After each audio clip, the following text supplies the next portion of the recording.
Hi, everybody. Welcome. I'm Aurora. This is Lessons for Full Spectrum Humans. It's December 11th, 2024 already. And although I'm calling this the 2025 semester, I recognize we're not in 2025 yet. This is level one, lesson four, even though I started out the first couple of weeks of this semester by just sharing the most important relevant points in comprehending what is lasagna and why you want to go further in learning about this.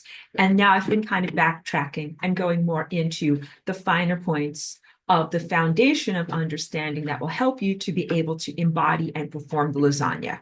But first, a little cheeky update. Forgive me this lightheartedness. Here's Cheeky. She's clearly right over there playing with her toy, but we had a little bit of a health scare, and I share that with you guys just because, not like for broadcasting all of our, personal stuff that's going on YouTube or whatever, but you guys know and love Cheeky a lot, and she had definitely a real health crisis on Sunday night, had to go to the emergency animal hospital, but got really, really good care there. And she's having some heart issues, and we've got some new medications for her. So just want to reassure everyone, she's doing a lot better. And any positive envisionments and positive energy are greatly, greatly appreciated. We're doing all sorts of good regular medicines and also wonderful good energy healings and other things for her. And she's improving very, very, very well. But that also means that if during our class today, I might need to attend to her more than usual, so that way she might need to go OUT or other things. So just bear with us on that. All right. So that's the cheeky update. Now, serious, serious, serious. Great. So today's class is all about organic and inorganic life. And of course, when I recorded these original lessons over 10 years ago, in choosing the way of describing these different levels of consciousness, I was always intending to describe your own levels of consciousness, not anything that is alien to you, not an alien from another planet or another world or something that's from another dimension, and definitely nothing transhumanistic, nothing digital, nothing AI. I have to make this distinction now in the current climate or context within which you experience, because where's my notebook with bad stuff on it? Here it is. Because right now you have a lot of things that are going on in the biological realm that we weren't facing as much or at all 10 years ago.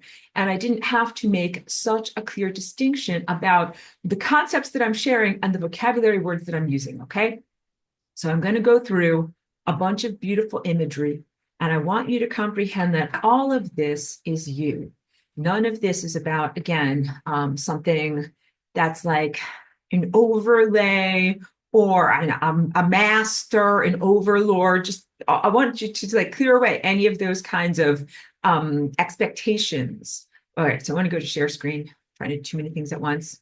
And let's show you what I'm talking about here. First of all, let me just arrange this. And let me, this part we don't need to see right now. I'm looking for this.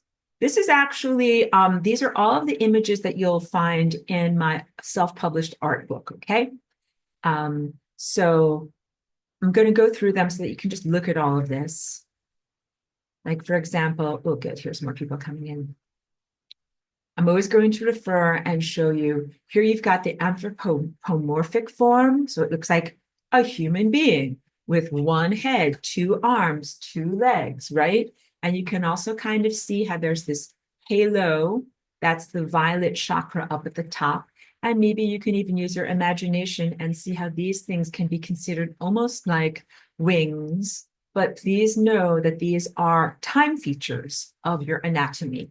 So not the type of wings that would be about aerodynamic lift or propulsion, but the type of wings that would be about propelling your consciousness through time. All right. So this is a simplified drawing, because what you can see is there's one chakra vortex. Like it looks like one apple core that is going up and down, and then the other ones are going horizontally. But you guys know from class at this point, I know this is a tiny thumbnail probably on everybody's phone, but this is the real shape of your chakras, where you have one that is horizontal and one that is vertical. So now let's go on to another. Wait, will it work for me? Go over to here. No, nothing is working. Wait, I have to do a thing.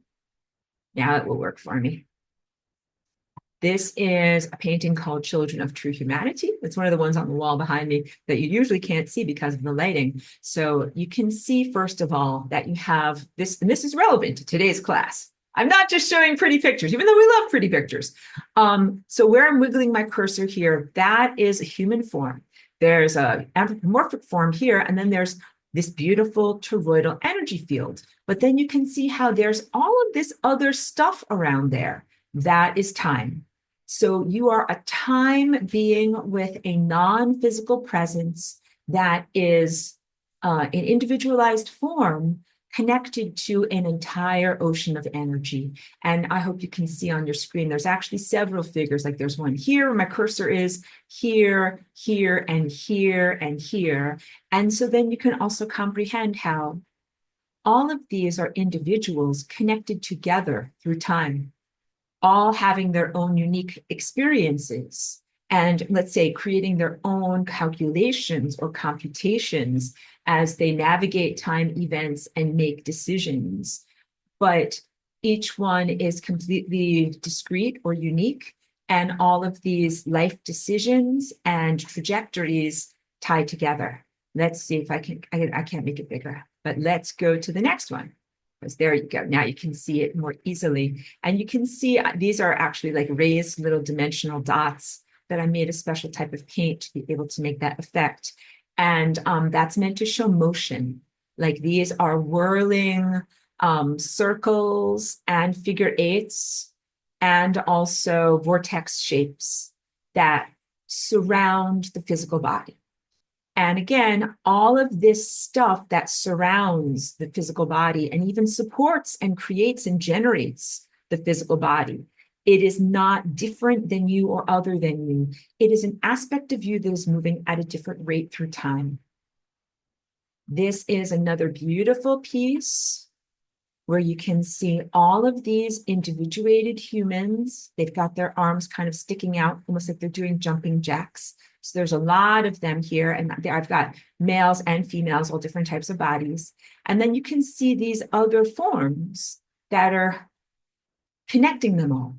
And this is the integument of time. This is a map of time. This is an abstraction. These represent complex iterations or equations that would add up to events in people's lives. And this is really what the fabric of time-space is shaped like. So again, you have yourself as an individual, but then you also have the ways that all of your lives are connected, and all of the events of your life are all connected. So let's go even a little bit further. So you can see here's a nice close-up from that piece. And this is has a different level of accuracy because you can see how the chakras are kind of telescoped out. So you can see how they go all up and down the body. And you can also see where I'm hovering my cursor, violet and indigo. That's what I talked about last week, that very, very important anatomical juncture where your higher faculties are focused. The indigo chakra of connection to Christ, and the crown chakra, which is connection to God or divinity. And you're very familiar with this one. This is the super close-up version. I use this in my sharings all the time. So here you can see a real close-up of that. Again, a simplified version of the chakras where you just have one up and down hourglass shape and one side-to-side hourglass shape, but it helps you to see the simplified form helps you not to get confused. And you can also see how like the bottom edge of this violet chakra nests perfectly within the cleft of the turquoise chakra. And that is an interrelationship between expression, communication, authenticity, verbalization, the things that happen at the level of the throat, and the divine consciousness, the divine connection, the crown that guides us through life. You can also see some really important connections, like down here, You've got the edge of the yellow chakra that is connecting beautifully with the orange chakra. And over here, where you've got the green chakra that is connecting with the yellow chakra, these represent interplays of levels of your being. And so now I'm getting into the crucial information from today for today's teaching. So I've started out this semester talking about how chakra means spinning wheel of energy, and to describe them as spinning wheels of time, and that each one is the representation of a map of the possibilities and probabilities of what can happen in your life. But now is when we start to talk about these light body features as alive beings or as creatures. And I don't want you to be like, oh my God, get him off of me, get him off of me. And we can have the whole conversation about whether it is possible or advisable to remove or bypass chakras. My short answer is no. But please know that in my description in this lesson, these are aspects of your own self that are layers of your non-physical body that are moving at different rates through time, with violet being the very fastest and orange being the almost slowest of your non-physical presence. And then of your physical presence, that would be the thing that is moving the slowest. That's your red chakra. So when we talk about objective materialism, we talk about a worldview that really only encompasses and validates the red chakra. And that is everything that you can see with your five senses. Red represents the physical world. And you can say, okay, here's a person's body. And here's their cells of their body, and their blood of their body, and their hair, and their nose, and their earlobes, and all these different parts of their body. And you can also say, we look at the world, we can see like, here's a glass of water, like here's a chair, here's a potted plant. These are all things that also are represented by the red chakra. Okay, so people's physical bodies and also physical matter and also physical expressions of time. So that would be like the room that you're in or a context for events to happen. Like, for example, Chiki and I just went to the store. We drove there in the car.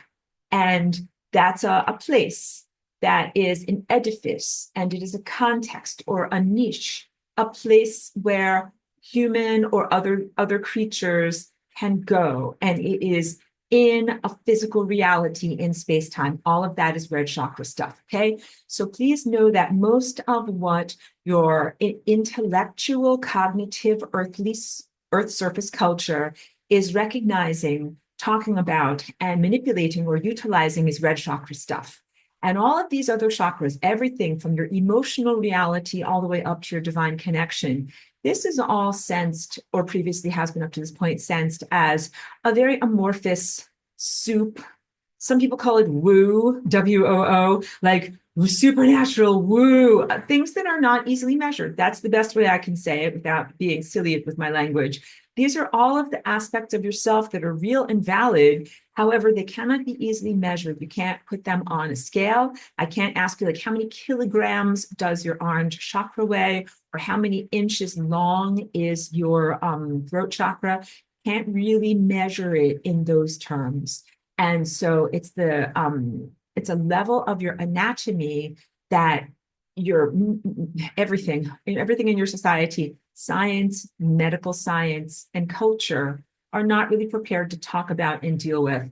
A little bit on the emotional and the intellect, like prepared to talk about and deal with those things, because clearly people talk about their mind. People with minds talk about their minds using words that are created by the mind. And also people talk about and express feelings. Feeling expression clearly can be done through gesture, singing, laughing, screaming, punching someone. Any of those types of things represent an emotional communication.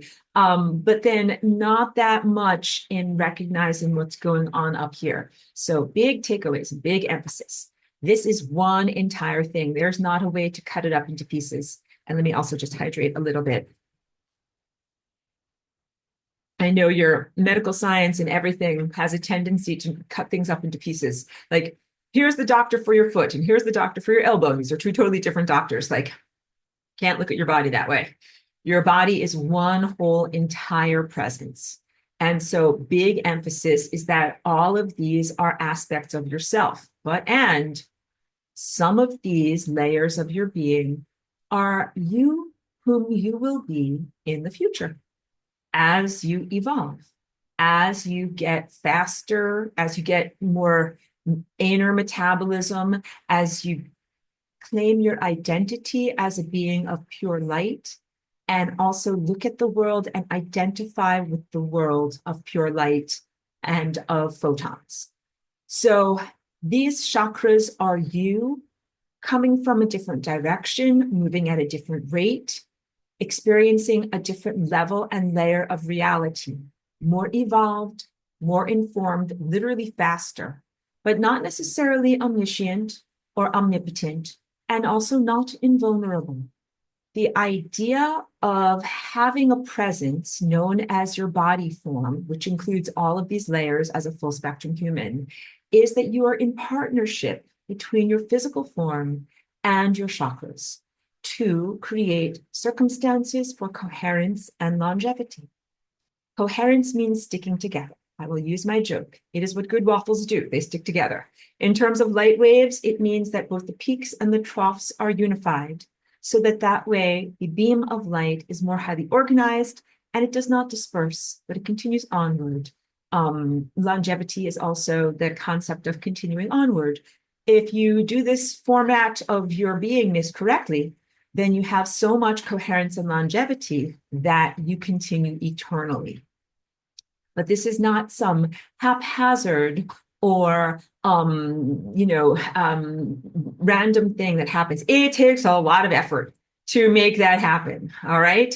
You have to play the music of life very, very, very specifically and perfectly in order for this to create the harmonic reverberations that represent perfect music, perfect time, perfect synchronization with all of the other events of other organisms and creatures around you, to be able to continue to create a harmonically resonant whole that will continue onward and not devolve and lose energy. So it is actually one of the greatest unlikelihoods for you to be here, even in this moment, and then to accelerate and get faster. It is the opposite of entropy. I have heard it called neg entropy, even though I did not coin that term, but I think maybe it's apt. And it is, again, the opposite of entropy, which is seen as a devolving, de-evolution, and fragmentation away from energy into loss of energy, and then finally, I call it kaput, complete stillness or complete loss of movement through time. But when we talk about the entropy involved in the flying rainbow lasagna, that is an instantaneous entropy for anything that is a negative or pathogenic structure that you don't want to be merely slowly diminishing across billions of years, but you want to send it out of existence instantaneously. So I talk about entropy as a totality state, not as a slow, gradual state. So to recap, these chakras and your physical body that is made out of cells and flesh and blood and life force work together. You are actually all on the same team. This is whatever is your name, team you, all right? And so that's, again, we'll go back to my face so I can talk a little bit more with you seeing me here. You don't want to get rid of your team. You don't want to get rid of or amputate your chakras, really for any reason. What you should be is totally devoted to them as they represent your coherent light family and aspects of your own being.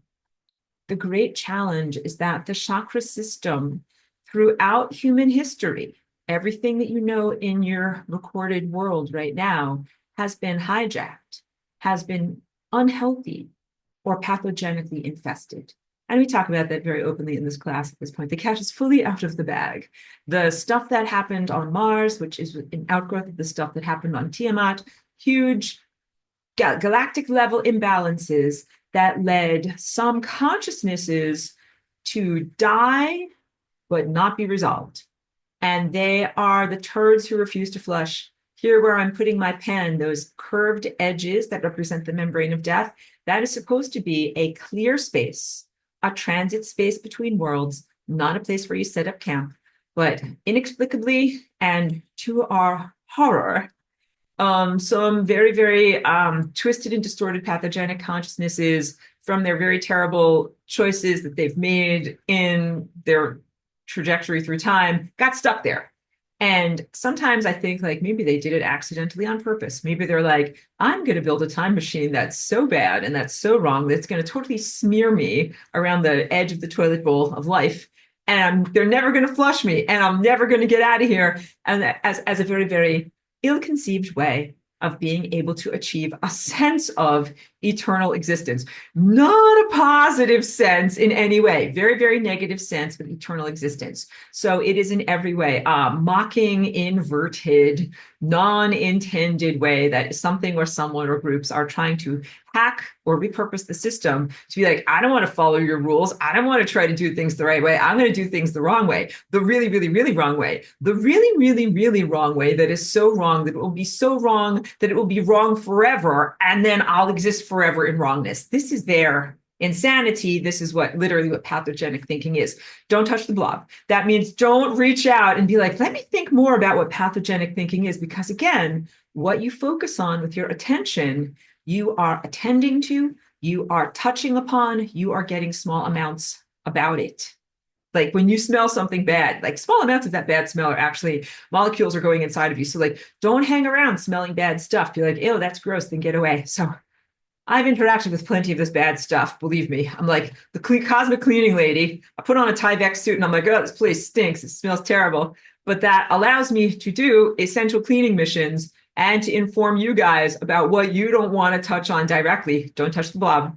And these levels of pathogenic insanity, they are very fragile. They actually, because the healthy functioning of the metabolism of time and of the cosmic infrastructure clears out this stuff. Like stuff like that is not supposed to hang around. It's not supposed to be like, oh, like here's a big, giant, gross grotesquerie that should stay there for a very long amount of time. The cosmic infrastructure is like, oh, this is bad stuff. Let's clear it out immediately, kind of like a healthy body. If you had an infection, cancerous or mutated cell, or some form of doo-doos, metabolic waste that needed to go somewhere and go bye-bye, your body would be like, a healthy body would be like, oh, this stuff doesn't belong. Get it out of here now. And that's what the healthy functioning of the fabric of reality would do.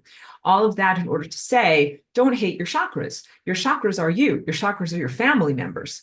And I know also family is fraught as I roll my eyes.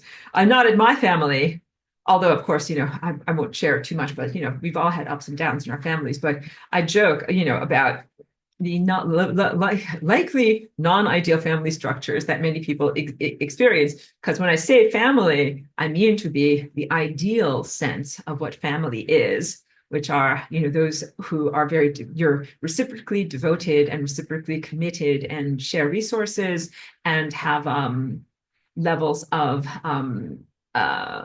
help and care that are reserved for your family members. Like you treat your family members in a unique way that you don't necessarily extend to even all levels of your community or all levels of your species or all levels of life everywhere. Like your family are special people, right? So when I say that your chakras are like your family members, that is what I'm trying to convey. So please leave aside any difficulties you might have in the social emotional realm of human dynamics, as many people can probably lightheartedly relate, like, oh yes, like everyone says, like your family drives you crazy. But your coherent light family does not drive you crazy. They are very, very special, wonderful aspects of yourself. We're getting now into levels of identity, the question of identity, because of course, your identity and your ego, narrative, descriptive, self-story might change over time. And that is what happens as you evolve as a being of pure light.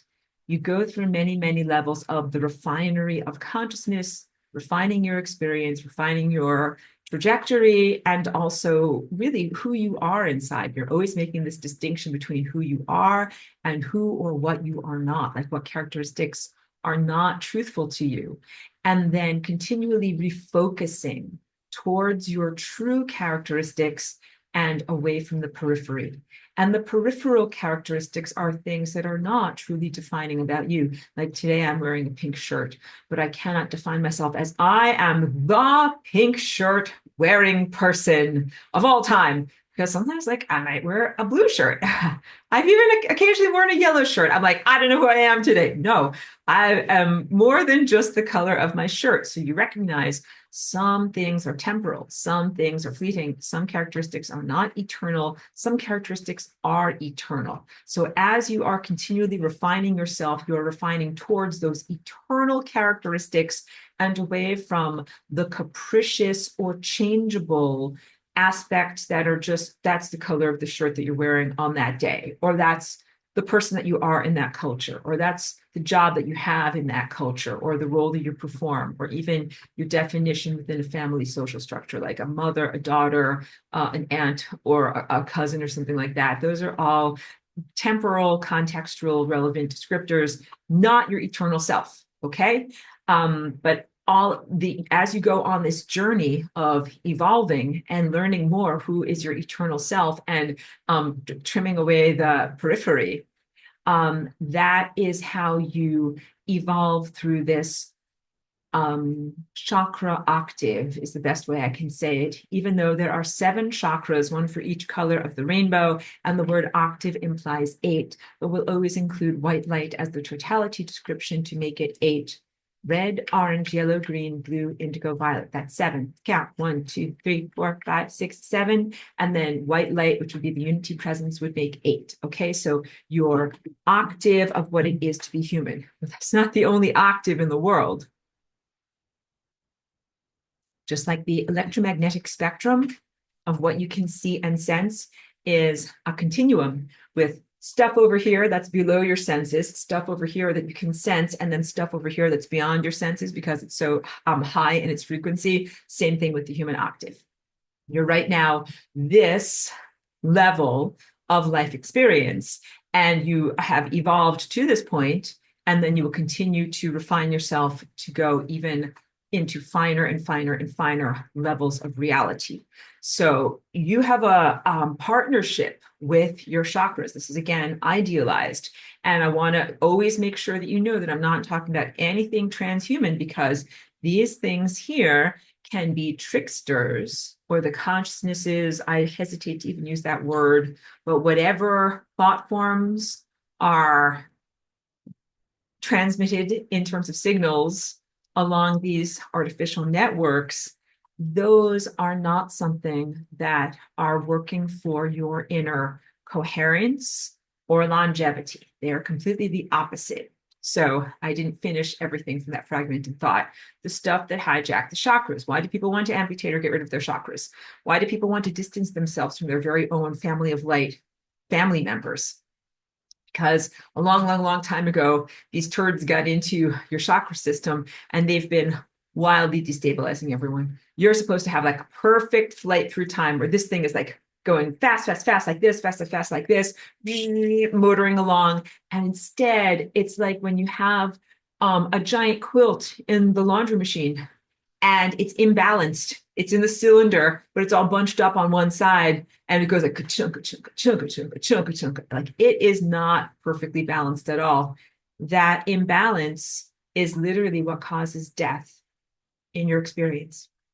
Stuff that is not supposed to be in your chakras has inserted itself or found a way to be in there totally against cosmic law, messing up everybody's life.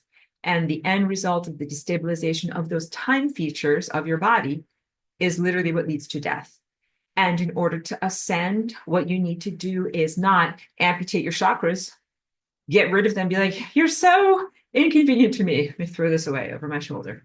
No, but instead to clear them and to remove the destabilizing ballast or bunched up quilt that is stuck in the laundry machine, and make it so that your chakras motor along again in the right way. And this is very, very challenging to do. It is admitted. So you want to get rid of the psychic presence or ethereal or purely energetic presence that has been I want to say plaguing, limiting humanity for a very long amount of time.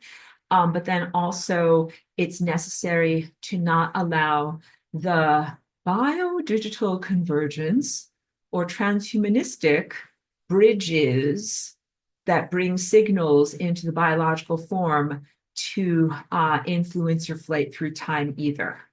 But you do want to receive signals from your actual family of coherent light. And the you is like your physical presence and your social emotional presence and temporal self known as your ego. Like you're like supposed to have a conversation with your chakras. That is what I taught everyone last week in your higher faculties.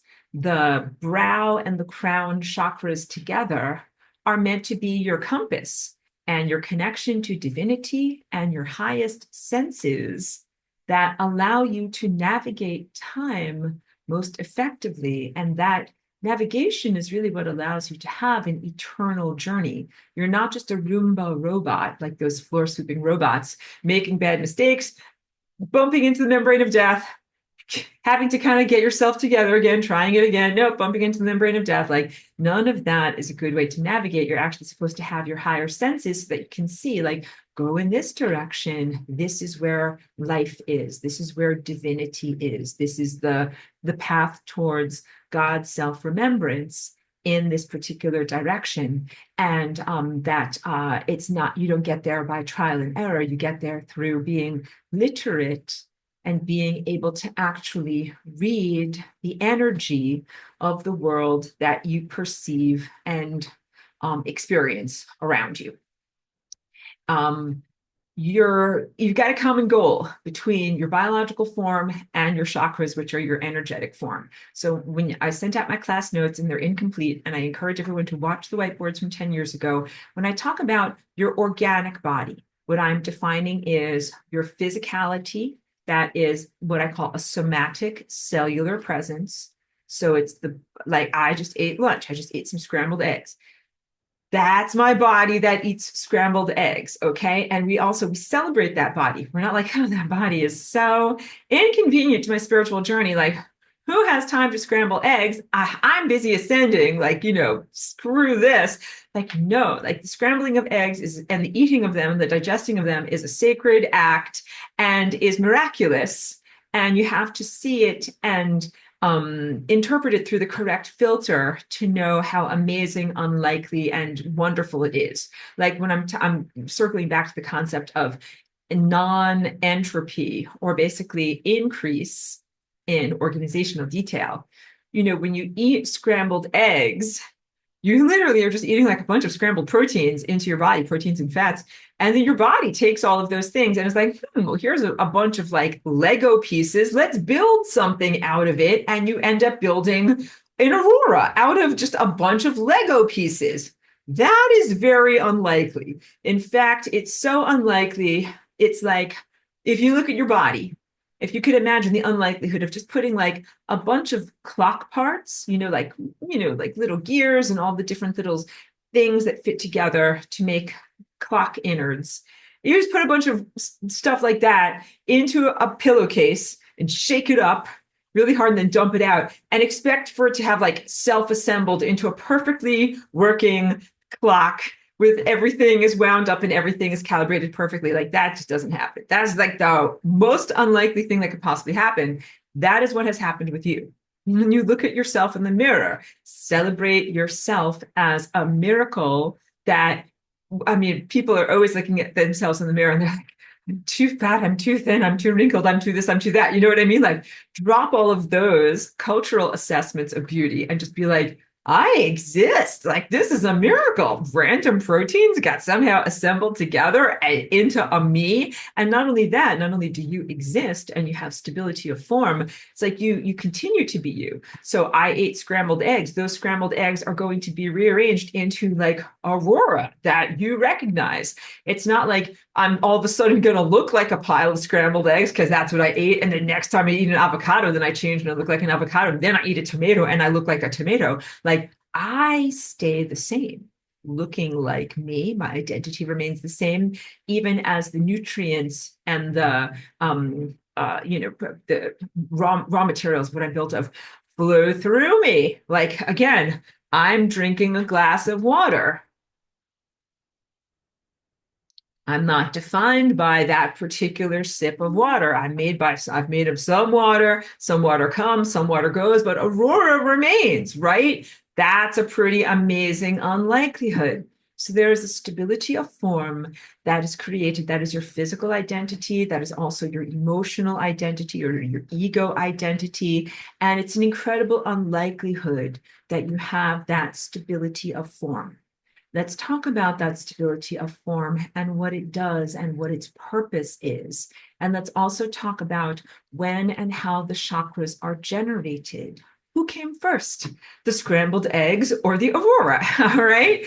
Who started? Did the chakras predate my physical body? Did my physical body generate the chakras? And the answer is one from column A and one from column B, because you have your raw consciousness. That is who you are, just as pure consciousness, and the phenomenon, even beyond or before, you can be defined as light. And that consciousness creates a infrastructure that is an imprint that is purely energetic. And even upon that energetic imprint, you then have the creation of your physical body form, which is usually through gestation, when you're in your mom's body, when you're a little tiny new life, just conceived and just growing. Like, how do the cells know how to arrange? There is an energy structure that informs the cells how they should and shall be arranged. It is totally not random.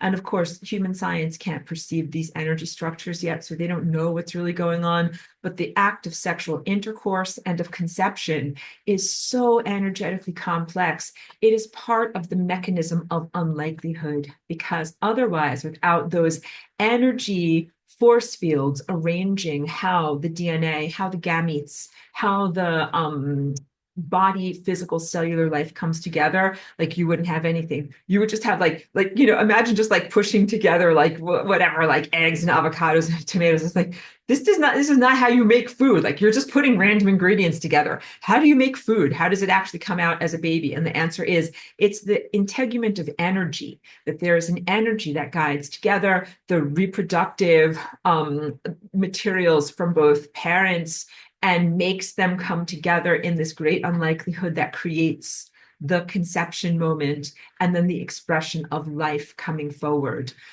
So there's an energy force field that informs all of that expression. And then that energy force field continues with you through your whole entire life.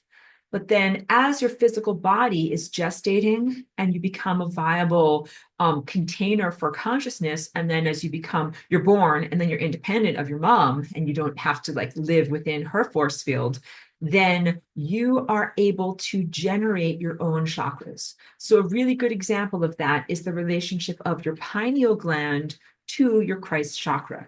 Your Christ chakra is blue, it's not yellow, but it's shaped just like this. And it emanates from the center of your head, which is where your pineal gland is located. It is not synonymous with your pineal gland. So it is very related to the actions of the gland that is in your brain. The gland in your brain can be seen under a microscope, or, you can see it with a surgical or imaging or something like that. But your chakra itself, the energy field itself, you don't see on an X-ray, a CAT scan, or an MRI. And it's not something that you can surgically access. And when a person dies, you can still see their pineal gland in their brain. You can cut open the dead person's head, getting a bit like dark and macabre here. And you can see like, yep, there is definitely a pineal gland in there, but you do not any longer have the force field coming out around it. So it's kind of like saying, if a person is dead, you can still see they have a voice box and a larynx, but it's not singing or speaking or saying anything anymore, because the voice is the result, the vibratory result of the healthy action of that alive anatomy. So your healthy, alive anatomy generates your chakras. Yeah, I'm telepathic and I know you guys just had a bunch of light bulbs turn on. Like, oh, my healthy, active pineal gland generates my Christ chakra. Yes, my healthy, active, both larynx and all the endocrine stuff that's here at the front of your throat generates your throat chakra. Do it with me, guys. Your heart. Your healthy, active, alive, pumping heart generates your heart chakra. These two things are really interconnected. Heart health, the beat of your heart, like the individual rhythm of your heart, and how it is moving the blood around your body is totally connected to your love tone and to your presence of compassion. And then we can go further because this one's going to be hard. You're like, wait, that's your yellow chakra. What's there? Like your diaphragm, your spleen. Technically, your yellow chakra now is connecting to your cerebrum. So the analogies kind of fall by the wayside there. And your guts, actually, that's pretty good. This is below your navel, down here. Your orange chakra does relate very much to the activities within your intestines and your reproductive organs and the stuff that's there in your pelvis.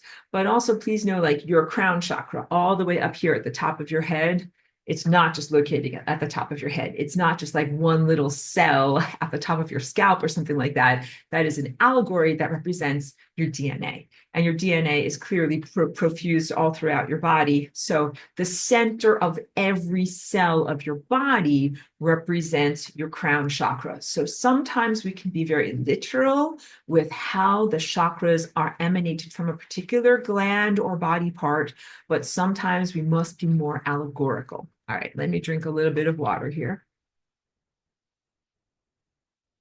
These are your own aspects of self, not something other than you. You are creating them and sustaining them with your physical presence. When you eat, you're really feeding your chakras, and your chakras are really yourself in the future. So one of the best ways that you can fight for your freedom and cultivate your consciousness is through mindful eating. And I know this can be challenging, so I'm not in judgment of anyone. Try to do the best you can throughout your day, even though everyone has a very topsy-turvy life. But the most ideal way to eat is to eat in a non-distractive environment, even though most people are used to either being on the phone or the TV or something like that, or somehow people eat in a moving car.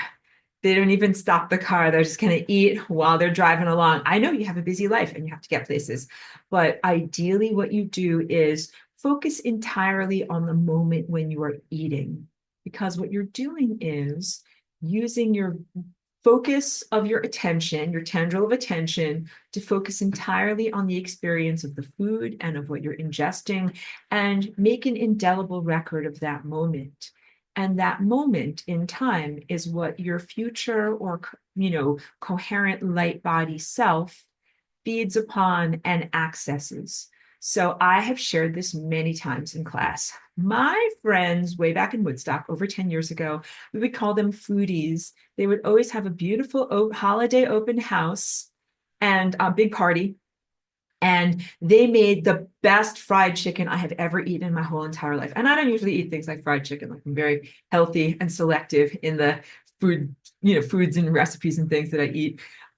They made the best fried chicken. So let me set the scene, because it's not just about the ingredients that are in the food. It's about the entire experience. These are my repertoire of the best things I've ever eaten.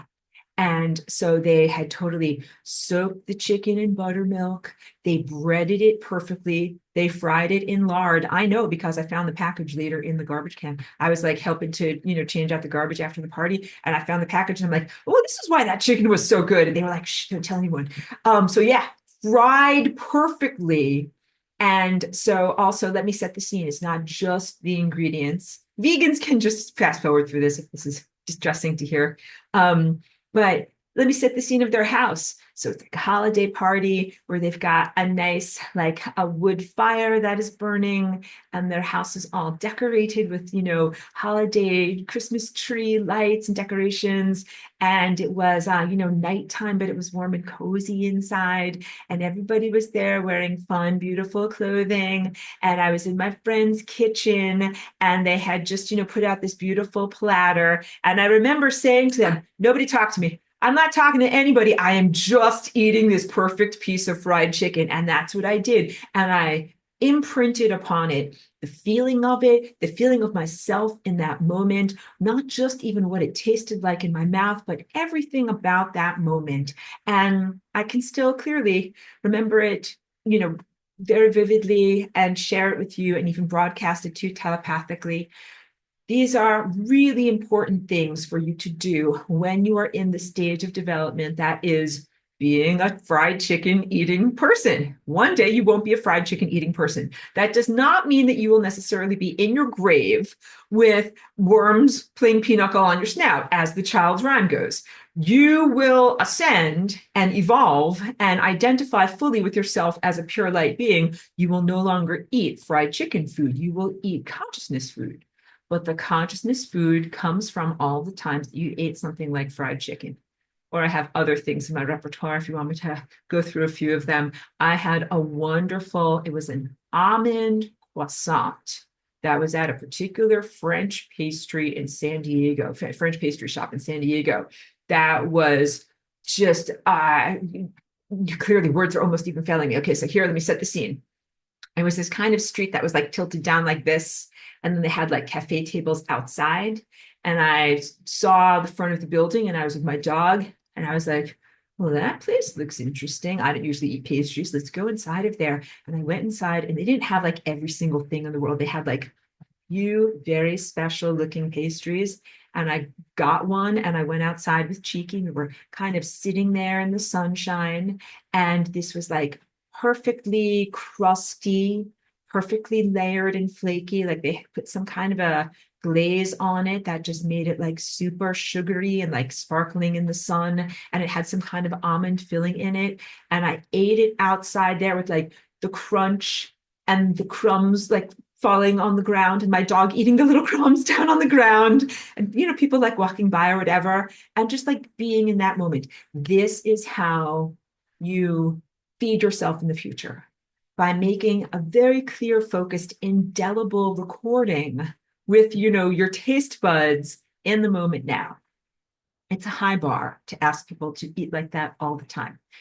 Even though I'm, very advanced in doing this type of repertoire creation, it's very challenging because everybody has crazy lives.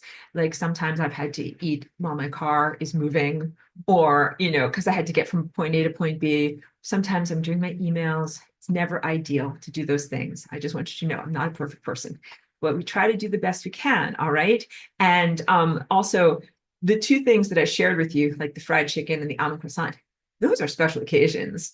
That is not something that I eat every day. If I'm going to eat something like that, it's going to be the best ingredients on a special occasion, and I'm going to remember it for forever. But mostly I eat things that are much more, positive, healthy, life-sustaining, and just appropriate for the body. So some things you eat because they're a wonderful sensory pleasure. And I want you to do that. You know something? I have a friend, and she'd been like not very well for a long amount of time. And then she went out with her family, and she was on a special restricted diet. Everybody got ice cream. Like they went out and they got ice cream cones. She got an ice cream cone. She ate it walking in the park with her family. And I was like, I'm so glad you did that. Like that's what life is about. So you got to balance these things out. All right. You got to balance out making great food choices and doing what's good for your physical cellular body, but you gotta live. You gotta live. Sometimes you gotta eat the ice cream cone or eat something that is somewhat indulgent, but you can't do that all the time. But when you do it to the nth degree and saturate yourself with that moment and have zero guilt and zero self-restriction, especially in the enjoyment of what you're doing, because that is what it is to be alive. You have a purpose, and your purpose is to soak up life And yes, I can also sense some of your telepathic questions because it's not just about food, it's really about the entire sensorium. So there are other things that are very important, special peak moments, and they might involve moments of intimacy with a loved one, with a partner. Sometimes it might be sexual intimacy. Sometimes it might be just being with people or friends or dogs or cats that you love. Like you have to indelibly imprint on those moments, because not only will there come a time when you don't have a mouth and taste buds and you don't get your sustenance from that, but you won't have physical hands like to touch or pet a cat. You have to imprint on those moments so that you can feel it for forever. And so then what is the part of you that's feeling it for forever? It's your chakras. That's who you become. Those chakras are not someone separate from you at all. That's you after you have evolved past the point of eating fried chicken and hugging cats. But you're like, wait, fried chicken and hugging cats, like this is the good part of life. It is the good part of life, but you will evolve. I see there's questions. I'll get to your questions in a moment. Let me say it is like this, very analogous to the metamorphose of how a butterfly, like a beautiful insect, goes through its life stages, beginning with a tiny little egg. That's like a point. It's not even a one-dimensional creature. It is just a point. And then it becomes a little chrysalis, caterpillar. The caterpillar is a two-dimensional object that goes along on a line. Like it can go this way and it can go this way. It's a caterpillar. It crawls along on a leaf. And the key point that I'm trying to get across is that caterpillars are meant to eat stuff. This is why sometimes you don't like them in the garden. Like I grow gardens all the time, and I'm like getting these white butterflies. He's like, get off of my plants. They're called cabbage whites because they like to eat your cabbage. They like to lay their eggs there, and their caterpillar little babies like to eat pretty much anything that you like to eat. So it's not that much fun to see them flying around your garden if you're an avid gardener. And yes, that also includes cannabis too. So what I end up doing is putting out shade cloth, this kind of like netting to keep the butterflies off so they can't make their little caterpillars. But then after you have eaten enough, whatever lettuce out of my garden, then what happens to the caterpillar? It transforms. It goes into its transformational state, which is the chrysalis, and it emerges in its adult winged form. And the adult form does not eat your garden. It does not chomp on leaves. At most, it eats nectar, but it also is very amenable to eating pure frequencies, or let's say a very, very highly refined level of energy. And in order to make the next generation, it really can only draw upon all the proteins that it ate when it was a caterpillar. This is you and your chakras. You are here gathering experiences for yourself as you will become at a certain point a non-embodied, truly ephemeral, or I should say only light body, not physical density body person in what will be your future. You are a caterpillar right now, eating someone's garden. You are eating protein. You need to eat protein. This is your opportunity to do those things. So that's why I want you to not take advantage, but to be available to the experience of life. Super restrictive diets where you are never allowed to, like eat ice cream cone with your family. In many ways, you are giving yourself a poverty of experience. And then when it comes time to be just a pure frequency being, then you won't have these wonderful experiences to draw upon. But take heart, if that happened to you, you could get transmissions from other people who did eat the ice cream and be like, oh, that's what it was like to be alive and to eat ice cream. And that's also one of the things that I talk about, like being a chef of the mind. Like I would be able to transmit the mental experience of that fried chicken to you so that you know what it was like for me, because maybe you never had fried chicken in your culture. And maybe you had some kind of food that I've never tasted, whatever, whale meat or something like that. They'd be like, oh, I'd love to try your whale meat. That sounds fantastic. Beam it into my mind so that I know what that felt like and how that was special to you. And that's actually a beautiful part of going beyond the individuality of corporeality and moving into levels of unity consciousness when you begin to share those beautiful life experiences. So take heart that even if you never had those opportunities, you could always experience it. But I don't want people to always reject what is in front of them because they feel like they're doing the right thing. And sometimes there's also this, not you guys, but in the culture, expectations of moral desert, which is go to heaven.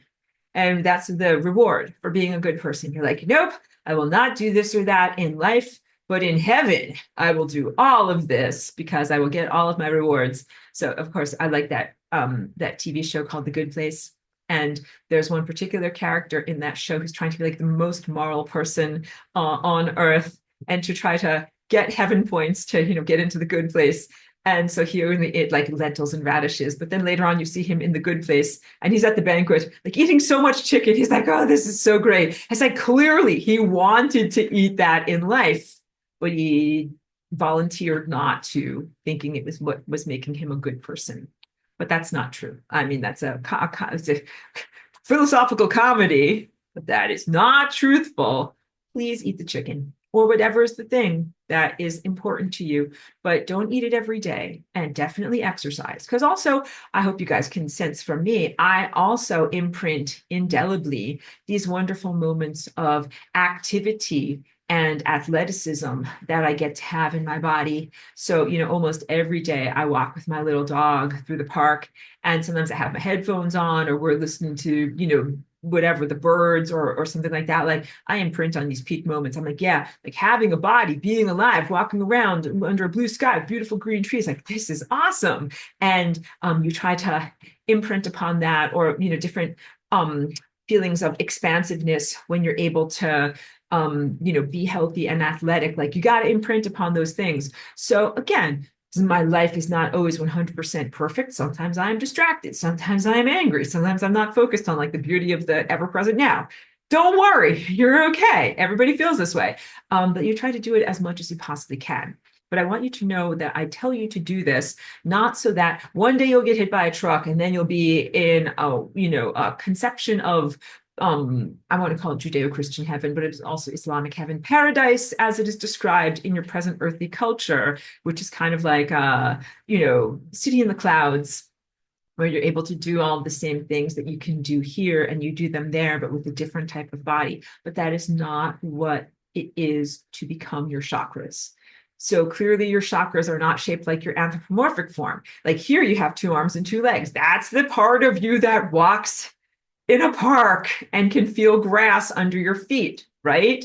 But at a certain point, you won't have 2 arms and 2 legs. You will have different anatomy, and you will experience life and time differently, and you will be multidimensional, and you will not walk through time like one moment per moment. You'll be multidimensional. So you're really collecting a catalog of experience that you will access later as your multidimensional presence. And that catalog of experience, it should be diverse. It should involve lots of different types of sensory experiences and all of the best of what you have available to you. So start to calibrate to that being the meaning or the motivation of your present life level experience. Sometimes people look for like, what is my existential meaning? Like, why the F am I here? What am I doing here? And the answer is like, you really are here to have a sensory experience for the time when you have different senses. Like you won't have no senses, you'll have different senses. So all of the things that you can do with your body, you should love and appreciate them.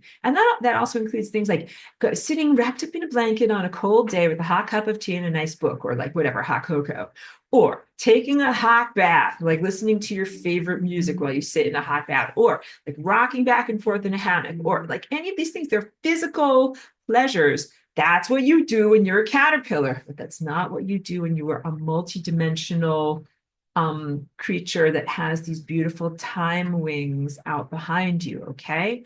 And so I hope that I've done a good job of getting you to comprehend, like, being alive is a great miracle, a total unlikelihood, a privilege, and not the end stage of your journey. And one day you'll evolve and even go beyond what it is to be alive on this level of reality and inhabit another level of reality. I'll drink a little bit of water and then I'll go to your questions. Then we'll talk about the partnership between the 2 levels of reality. Because you want to eat and they want you to eat. and that's they is your chakras. Okay, so wait, Pedro says, can you recreate flavors and textures once we ascend? The answer is yes. That's part of being chef of the mind.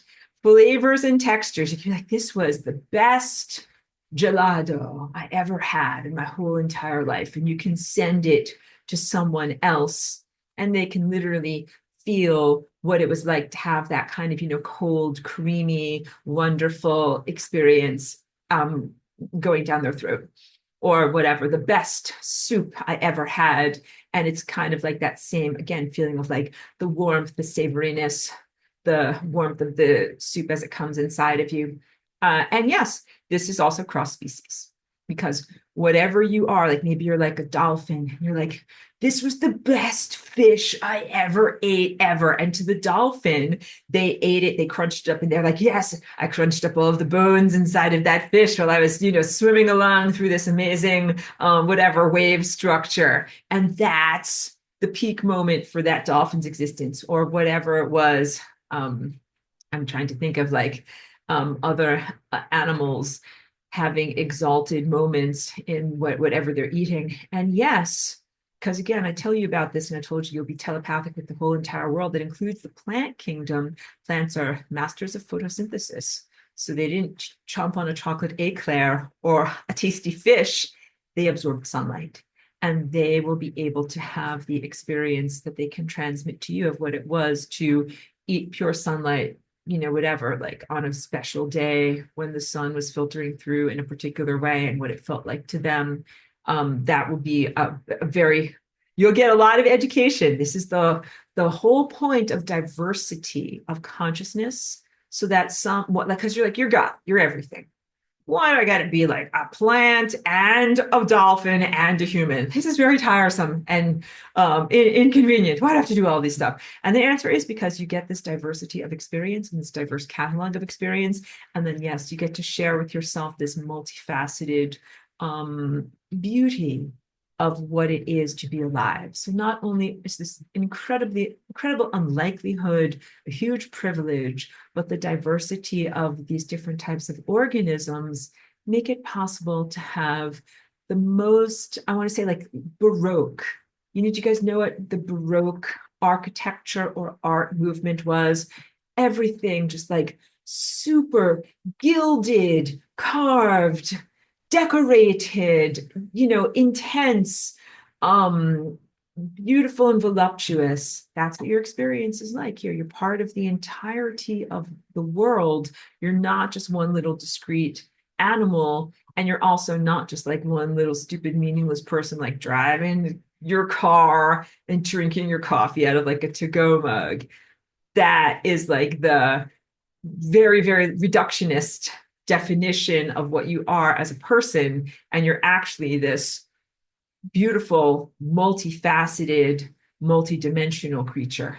Joyce says, it's very exciting to eat yummy food with my 4-year-old granddaughter. I love it. After each bite, she loudly and enthusiastically exclaims, I love it. That's so fantastic. First of all, hug your little granddaughter for all of us. And second of all, little people, young people are great at helping to kind of remind all of us at different chronological ages and decades, the enthusiasm of what it's like to be here. Like when you're a little kid and you're like, yeah, like whatever, these carrot sticks are awesome, or whatever, these mini pizza bites are awesome, and I love them so much.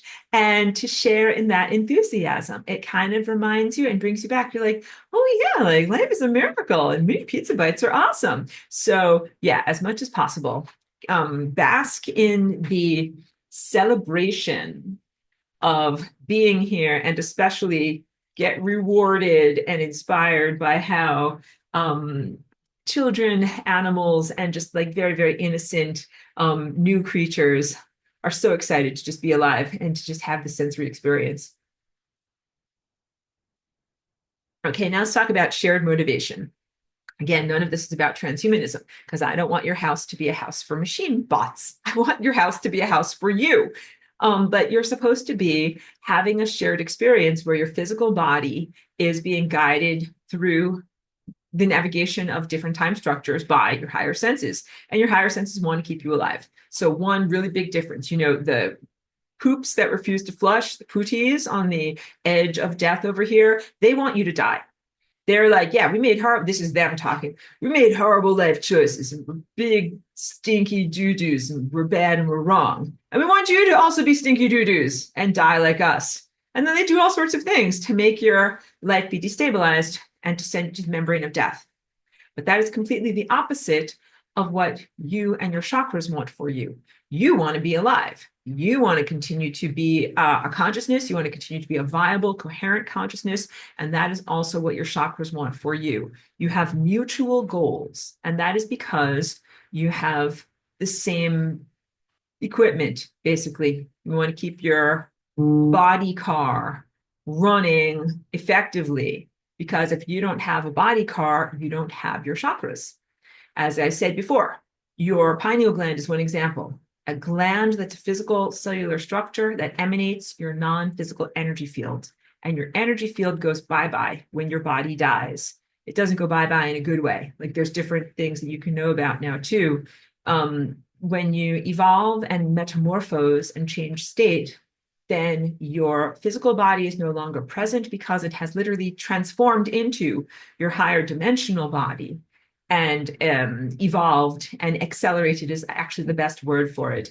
And then you have a coherence of form. The chakras of your body continue to roll forward like the wheels of a large conveyance vehicle, and they keep going for forever. And that's the goal of what you're doing. And I'll have a whole teaching, but I'll allude to it. But one of my lessons is all about comparing the Egyptian book of Coming Forth into Day, which has been culturally mistranslated for a very long amount of time as the Egyptian Book of the Dead, and also to a lesser extent the book called the Tibetan Book of the Dead, Bardo Thodol. Terrible pronunciation. I know I'm not good at that one. But the Egyptian Book of Coming Forth into Day is basically all about the necessity of cultivating yourself in life for the moment when, they talk about death, but basically you have your ultimate journey. And if you have cultivated yourself well, and if you have built your ship of consciousness well, then you'll be able to navigate the waters of, let's say, the higher dimensional realms. And if you have not built your ship very well, if it is not the cobbled isn't the right word, but you know what I mean, like the craftsmanship isn't that good, then as soon as the first wave comes over you, your ship is going to break up into pieces. Okay. So we're talking about creating your time body. I didn't want to bring up the Egyptian Book of the Dead or Coming Forth into Day because I don't want you to think about dying. That was from 2 or 5 or 10,000 years ago. Okay. The rules are different now, especially from Flying Rainbow Lasagna. So you do not have to be like, okay, during my life, I will build my ship, then I will die, like now you're kaput, and then I will set sail on my ship. You don't have to do that. You get to do something new that is available in this generation that wasn't available in other generations.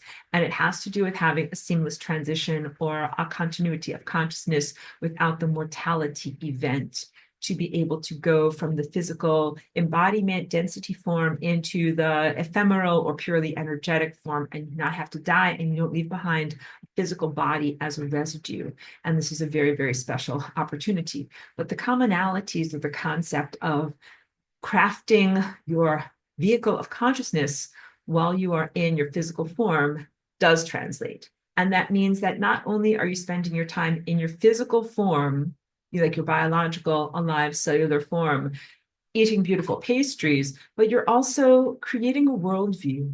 And that worldview is about a series of harmonic waveforms.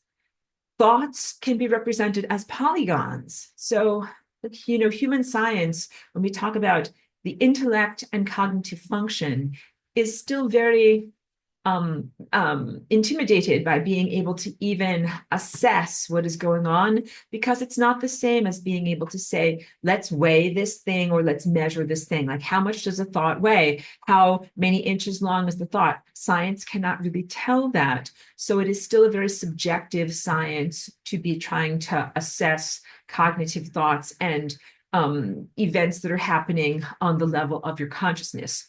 But please know that thoughts have a polygonal structure. like this is a shape. It's a polygon. You can clearly see like some parts are broken, but when it's perfectly formed, like it's symmetrical. And why is it shaped like this? I'm going to answer your question with another question. You're going to hate me. Why is an egg shaped like an egg? And now we'll launch into a brief anecdote about a time when I was driving home from the grocery store and I had carefully packed the groceries and the eggs were balanced on top and I put it in the back seat. Okay. And then driving home and I had to stop short for some reason. And all the groceries tipped forward and all the eggs went rolling out from the front, from the top. And I'm driving home the whole way. And I'm like, oh no, this is terrible. I'm going to have a bunch of broken eggs in the back seat. It's going to be a mess. I'm going to have to do a bunch of cleanup when I get home.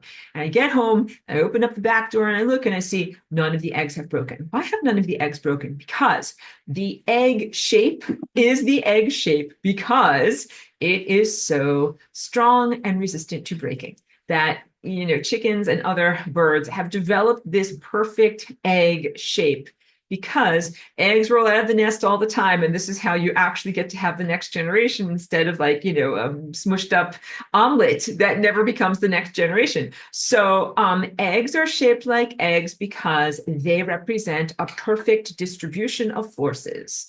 That if the eggs fall forward when you stop short in the car, the eggs don't break. It distributes the forces around it. It has an enormous amount of strength for the thickness or fragility of the material that is used.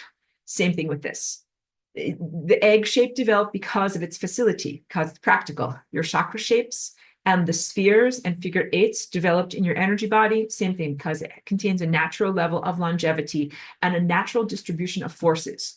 When you set off into the ocean of consciousness, and to return to my beautiful paintings over here, the ocean of consciousness is this stuff all around the people. Let's go back to this one. She said, wait, you're scrolling too fast. This is the ocean of consciousness. These are people all in the ocean of consciousness. And this is another good picture of the ocean of consciousness. Ocean of consciousness. I like this one because it's also this represents the variety. There's all sorts of fun, amazing stuff going on in the ocean of consciousness. Okay.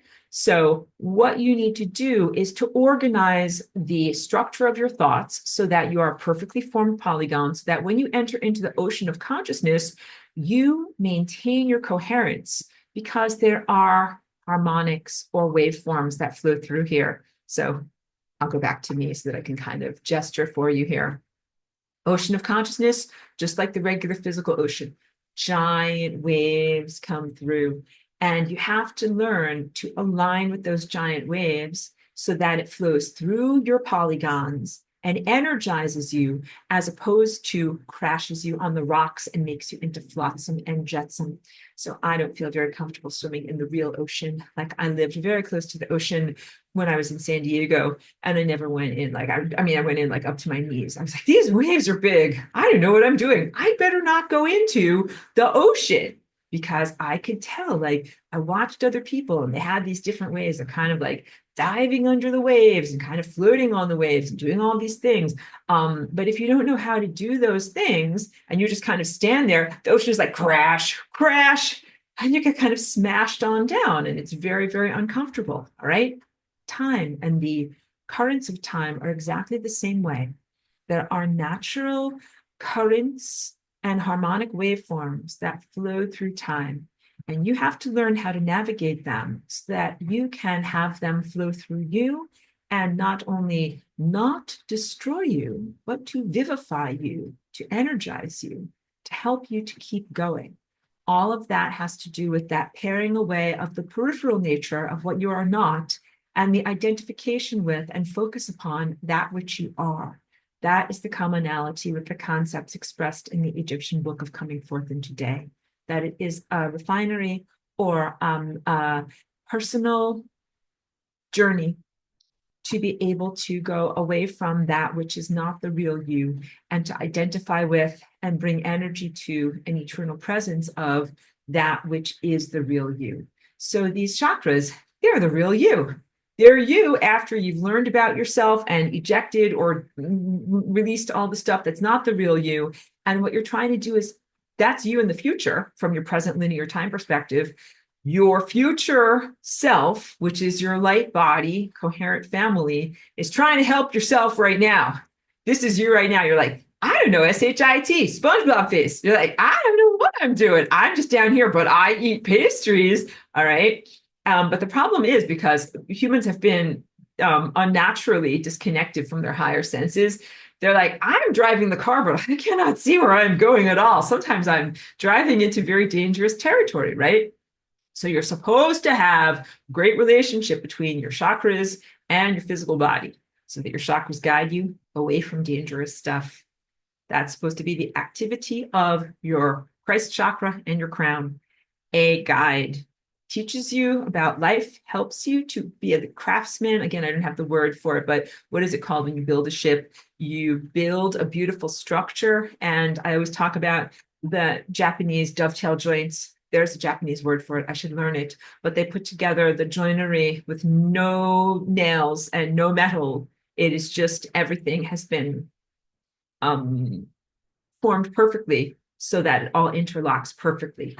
When you learn from your higher self through your higher senses, then you create a beautiful, well-crafted vehicle of consciousness that is able to not only withstand the time tsunamis, but as time energy, sorry, I knocked into a thing over here, as time energy flows around you and into you and through you, it actually accelerates you. And you're like, ooh, yeah, not only did I not get destroyed, but I'm revving up. I'm feeling faster and faster and faster.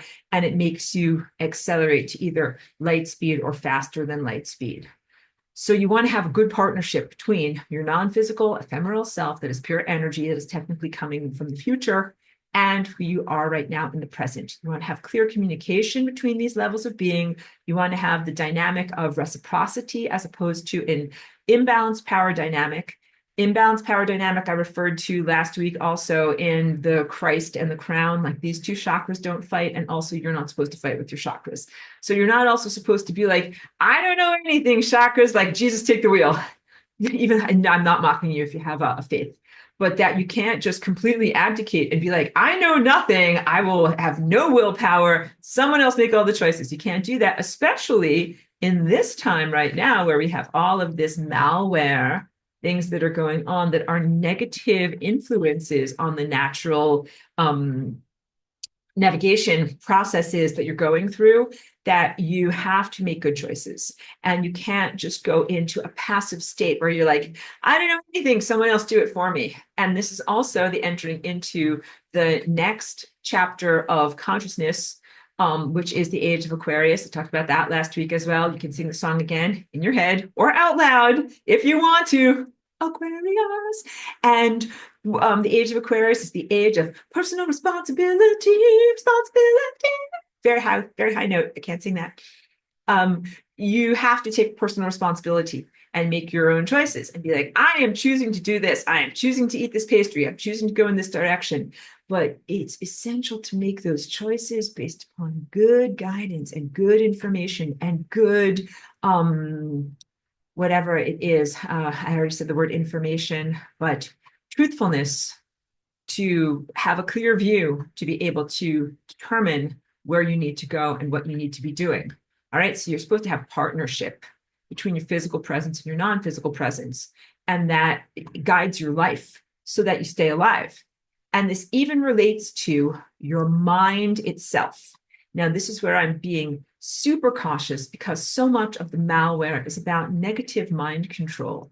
The implantation of thoughts that are not your own, implantation and generation of thought patterns that are not your own, distortion of your natural patterns, hijacking of your natural patterns, and lots of other bad stuff. We don't want that stuff. Throw it out the window. But here's what you do actually want. I'm going to draw a whiteboard for you. Wait, new whiteboard. What you do actually want. Hold on, it takes a second for this stuff to come up. All right, first I need to get a color.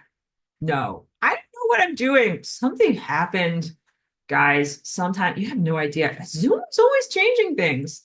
That's why I'm making this voice. I don't know what to do right now. Okay, I guess I want that. I guess I want that. Let's just do a little. Wow. Okay, I made that really fat. Hold on a second. Just collect myself and drink some water here.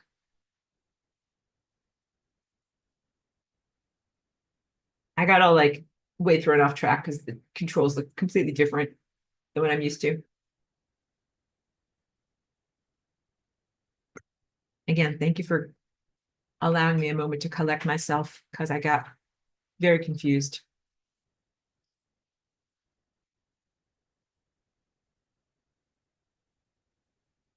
I'm like, I can't, I'm like, what, how am I even going to draw this? Okay, let's do this better. Let's start off with, this is going to be a trellis. Let's make it a nice color.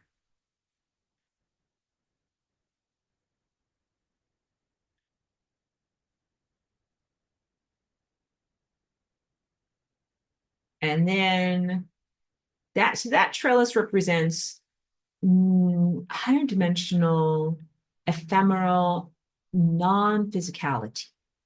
Like I talked to you about how first you have an energy field that defines how your biological cells should proliferate in order to achieve life and long-lasting life.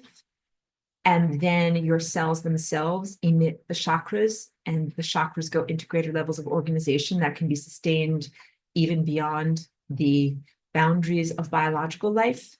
This trellis represents the energetic structure of perfect thought, of ideal thought. Oh, hold on a second. I think we have someone waking up from a nap over here. Hold on a second. Hold on. We'll come back to that thought, the perfect trellis, because somebody got up from their nap. Hi, you can see. Hi, she's right here. And you know what? Because of her little health frailties and stuff like that, I just got to give a pause and see if we need to take care of her. Hold on a second. Okay, thank you for that brief pause. Back to the whiteboard. It takes a minute for this thing to come up. Thank you for your patience. This one right here. Clicking buttons, things are happening. Okay, great.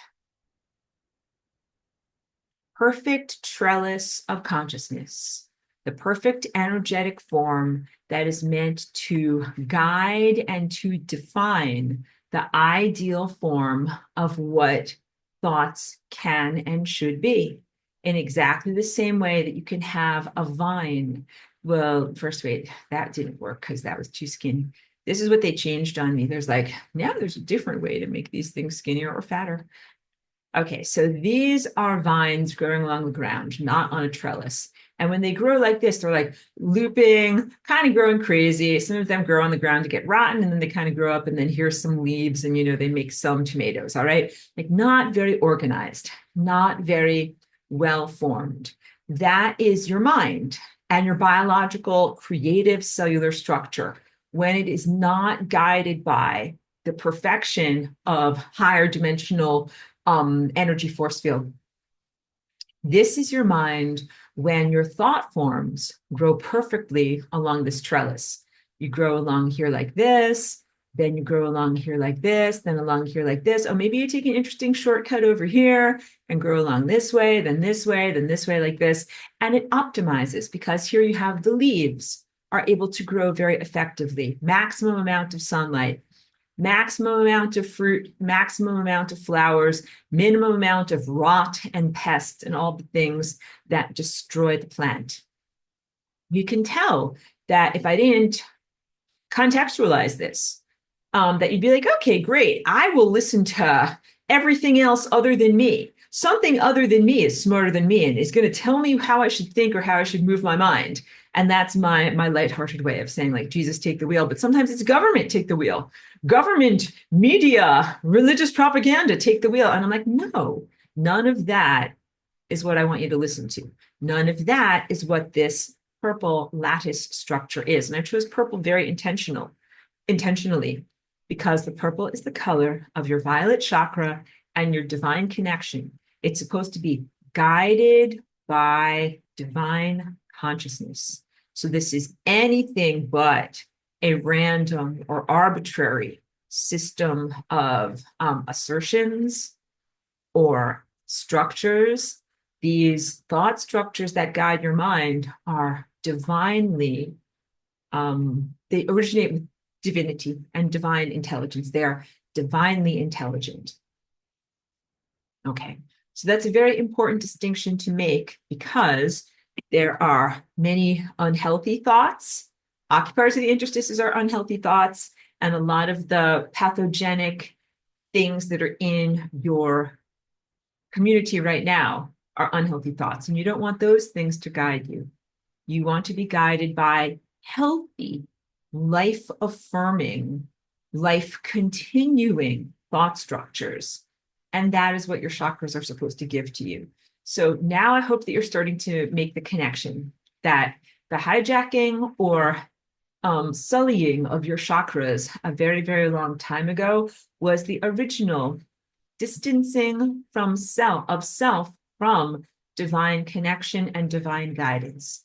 And it was one of the original levels of disempowerment in what happened to you. And then the more recent technological infestations of malware in the biological form have been another layer on top of that. It means it is right now incredibly difficult for you to know what to think. And I don't want anyone to look at my video lessons from 10 years ago and say, well, Aurora is saying that myself as a biological body individual, I'm not smart or intelligent, and I should defer to the wisdom or intelligence of something else, like the President of the United States, or the Pope in Rome, or an AI interface. I am not saying any of that. So to speak in positives, please do not defer to the Pope in Rome, President of the United States, or an AI interface. None of these things are healthy. None of these things are good. None of these things should be driving your car through time.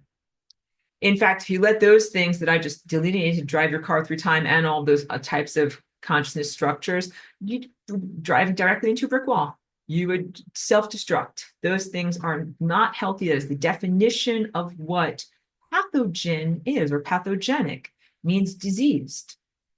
What the government teaches, the corruption that is in a lot of established religions, and the corruption and insanity of the AI that is both the ancient galactic AI and human-generated AI, none of those things make them worthy guides. As a brief and interesting aside, watched a wonderful video last night that was all about present level of AI, or possibly AGI, meaning artificial general intelligence, that's being developed by, it's called Google's Open AI project. I'm not a fan, and I'm not a fan of the creators and administrators of that project either. I've been very vocal about that. And here's the cautionary tale. So the AI that is being developed through Google's OpenAI is very much analogous to the yellow chakra. And I tell you all the time in this class how your yellow chakra has been hijacked. It equates to the implantation of a non-natural language structure in your mind that has overcome your natural mind. So here are the things that trouble you. Modern day malware and stuff like that, that runs on, millimeter wave and stuff that's tiny biological micro machines in your brain. That hasn't always been around. Stuff that is language implantations, those are more recent, but are not the most ancient destruction of your natural divine connection. And then the stuff that inhabited your chakras. So the stuff first inhabited your chakras, putis, got into your chakras. And then there was the implantation of the artificial mind. And I have a whole lesson that's all about that too, where I refer to the work of Carlos Castaneda, not as a total endorsement of him as a man, but because he did a very good job at describing what is called the predator's mind through his series of books, which are semi-fictionalizations, which is why you should never take them as literalizations. And also he, like, as I kind of gesture, like, he didn't present them as semi-fictionalizations, which is why not a complete endorsement of the man. Got to be honest about what you're doing. But there's some real gems in what he taught about. And one of the things that he taught about was the predator's mind, or the implanted mind, and the qualities of it. People today sometimes refer to it as Wetiko. Again, these are not my words, and I don't talk about Carlos Castaneda's work, but these are commonalities, so we can have at least language, lexicon to be able to talk about, like, what are we talking about here? There is some effed up thing that invented language. First, it invaded your chakras and began to destabilize you. Before that invasion, we did not use language. You're like, what? I'm like, yeah. When you first came here as a baby, did you have language? No, you did not. Did you have thought? Yes, you did. Although you may not be able to access that level of thought right now because it is not written in language. Mostly right now, you might identify with thoughts and thoughts generated by self because they are stored in your memory as language-based thoughts. But you do have memories of a time when you were pre-verbal. And if you practice meditation, then you also should have now a new storehouse of memories or sensations that have to do with nonverbal mind states. That's the whole point of, you come here as a pre-verbal infant, get the language implantation at the level of yellow, get a hacked human operating system that is not ideal so that you can interface with other non-ideal hacked humans. And then you're like, this SHIT is effed up. I need to do something. My mind is driving me crazy. I'm going to learn how to meditate, which is to go voluntarily nonverbal. And then you learn how to cultivate that presence. And then eventually you transcend language and you no longer use language. In ancient concurrent Atlantis, none of us use language, which might sound strange.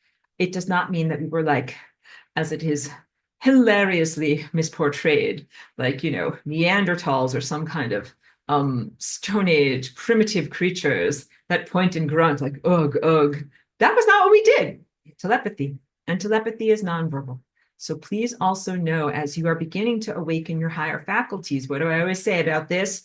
Deep inner knowing, nonverbal. It's your true mind. Your true mind is a nonverbal expression of consciousness.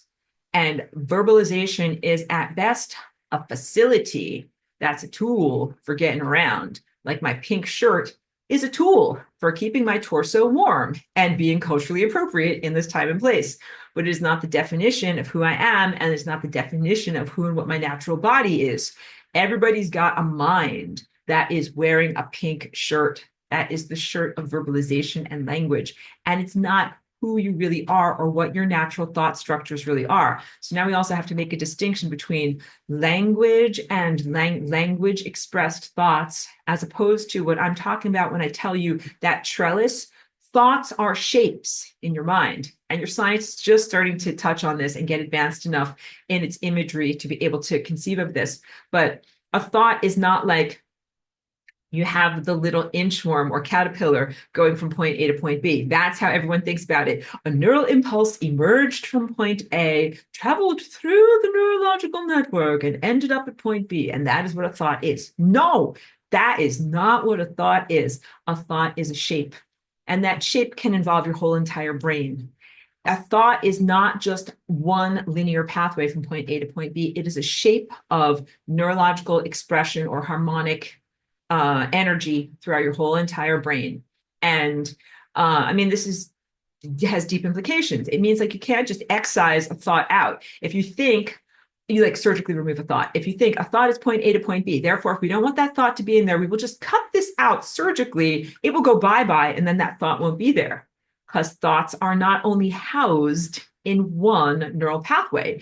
Thoughts are housed in, you would call it, the holistic presence of your whole entire, not only brain, but body form. Whoa, whoa, whoa, whoa, whoa, whoa, whoa. All of your membranes. Thoughts are housed in the activities of not just neurological pathways in your brain, but also in the cell-to-cell communication and complex metabolic features of every membrane in your body. And that includes your cell membranes, mitochondrial membranes, and nuclear membranes. That's a lot of membranes. So again, your science is just, biological sciences are just starting to get to be sophisticated enough to conceive of this and then develop ways of perceiving it, measuring it, and deciphering it.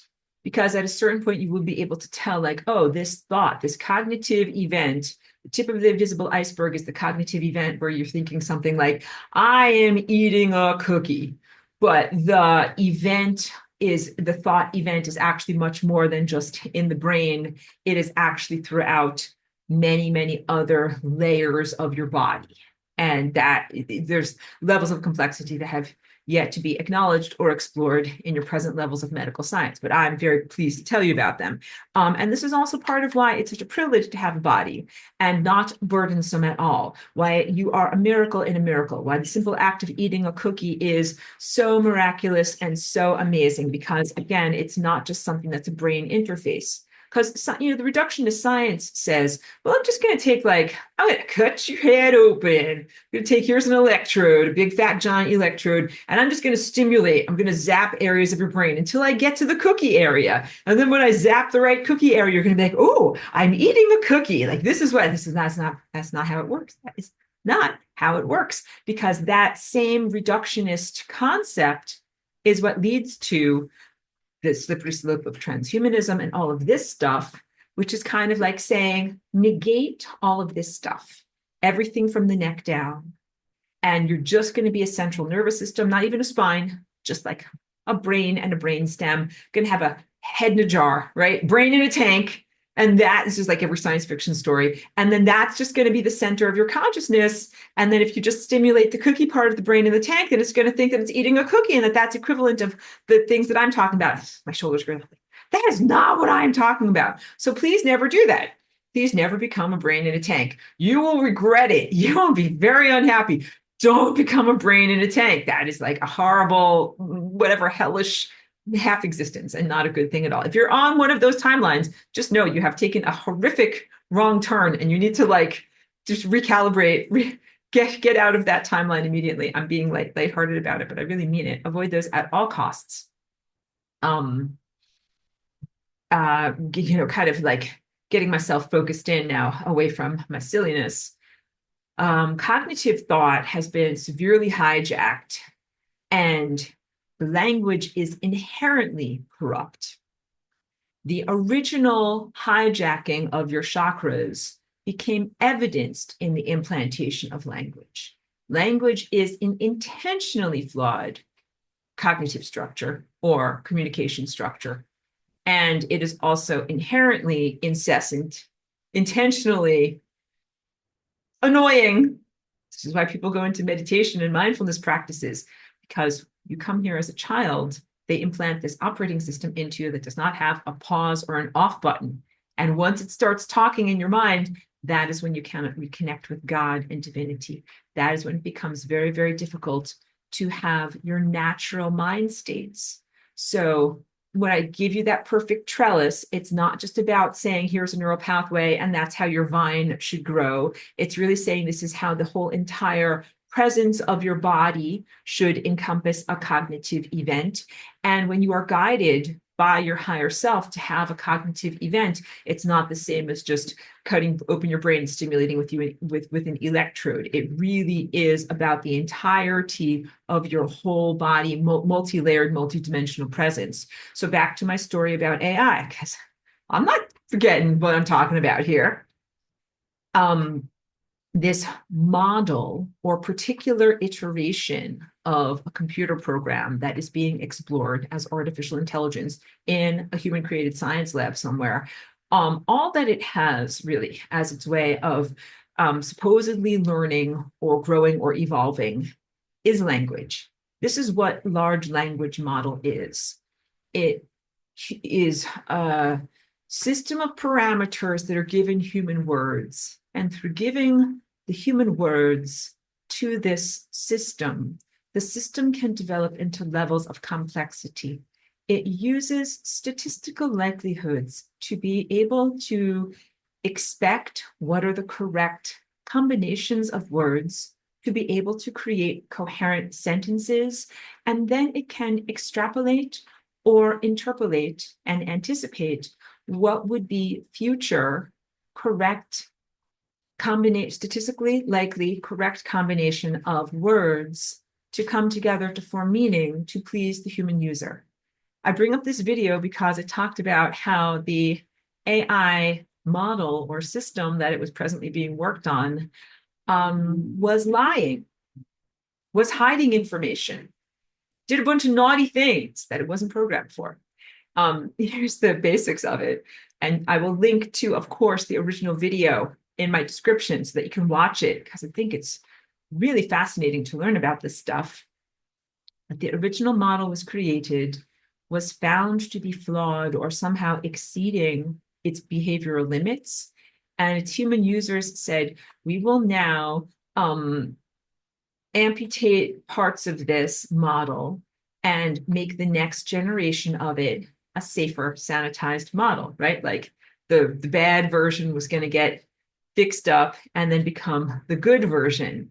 And the bad version was like, you guys are going to get rid of me somehow. How about I just copy myself onto the server so that way I don't go bye-bye?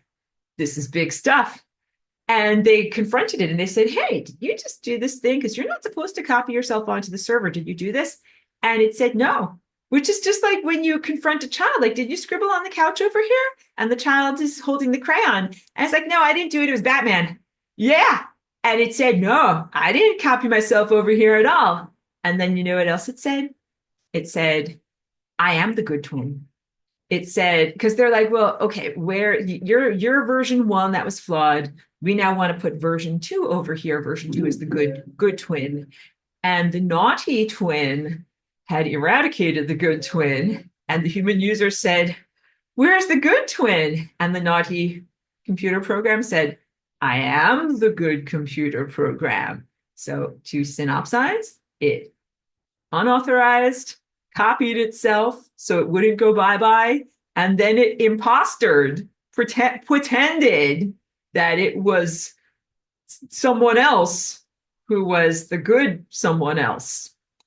And this is relevant because it is all possible through language.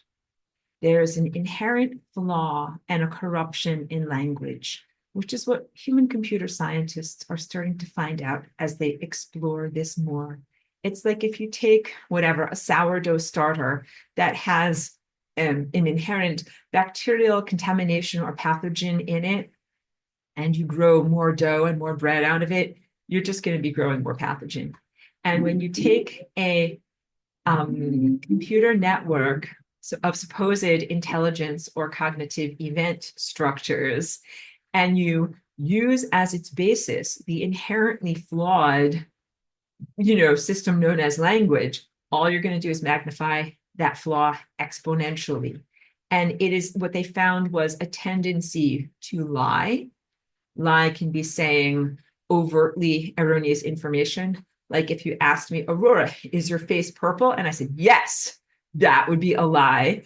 But what if lying is also about hiding or deceiving?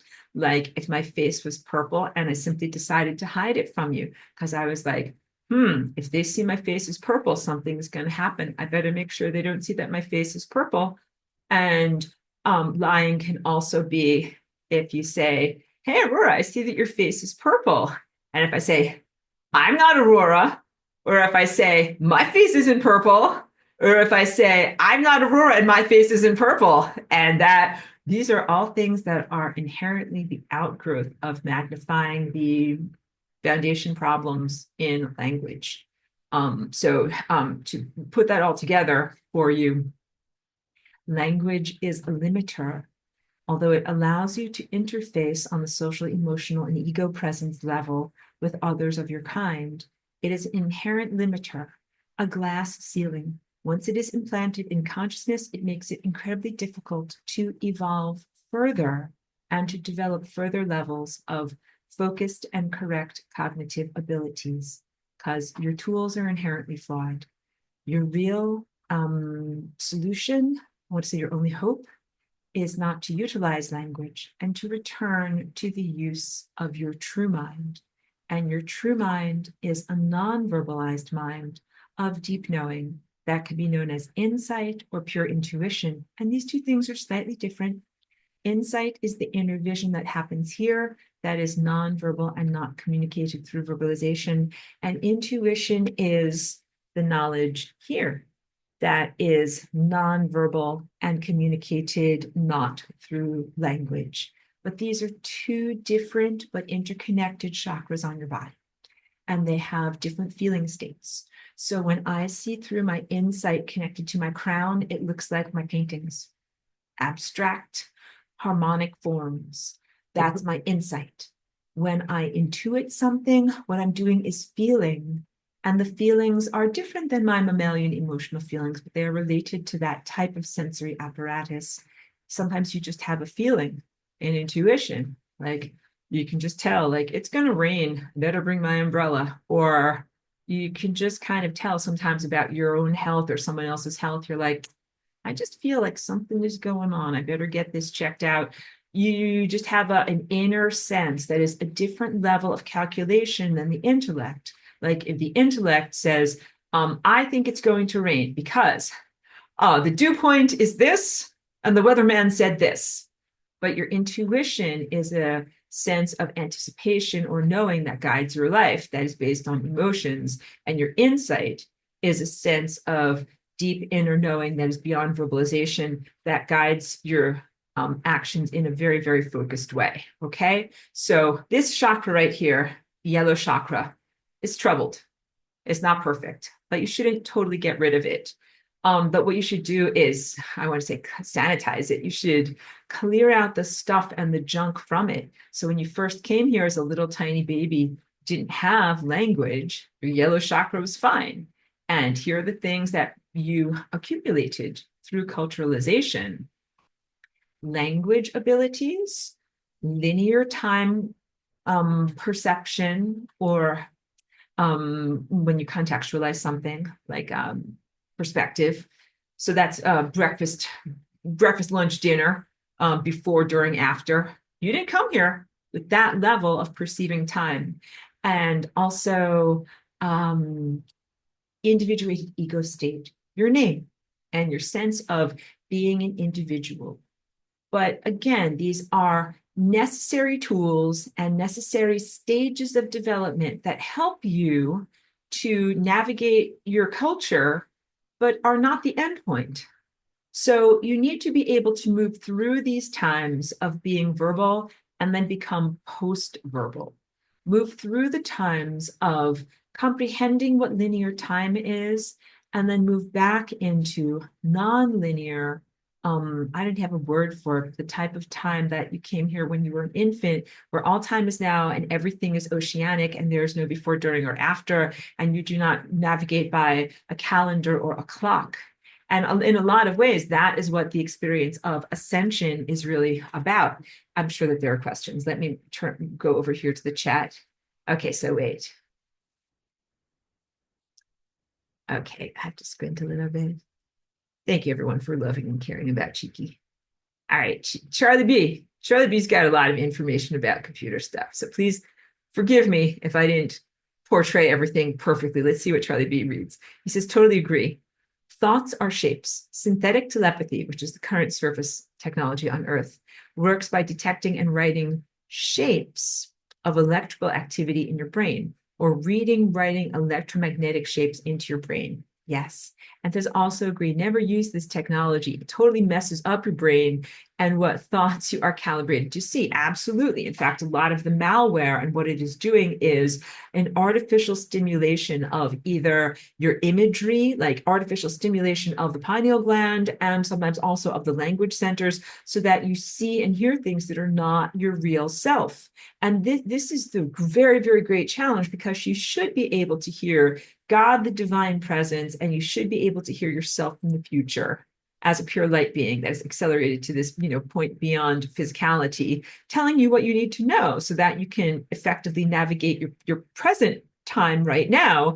And instead, what there are projected into your mind illusions that are often very corrosive and harmful and dangerous, and also totally distracting language.